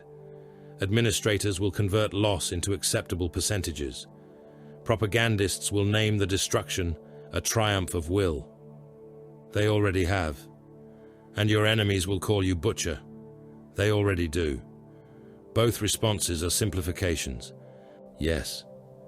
Guilliman approached until Titus stood within the shadow of the armor of fate.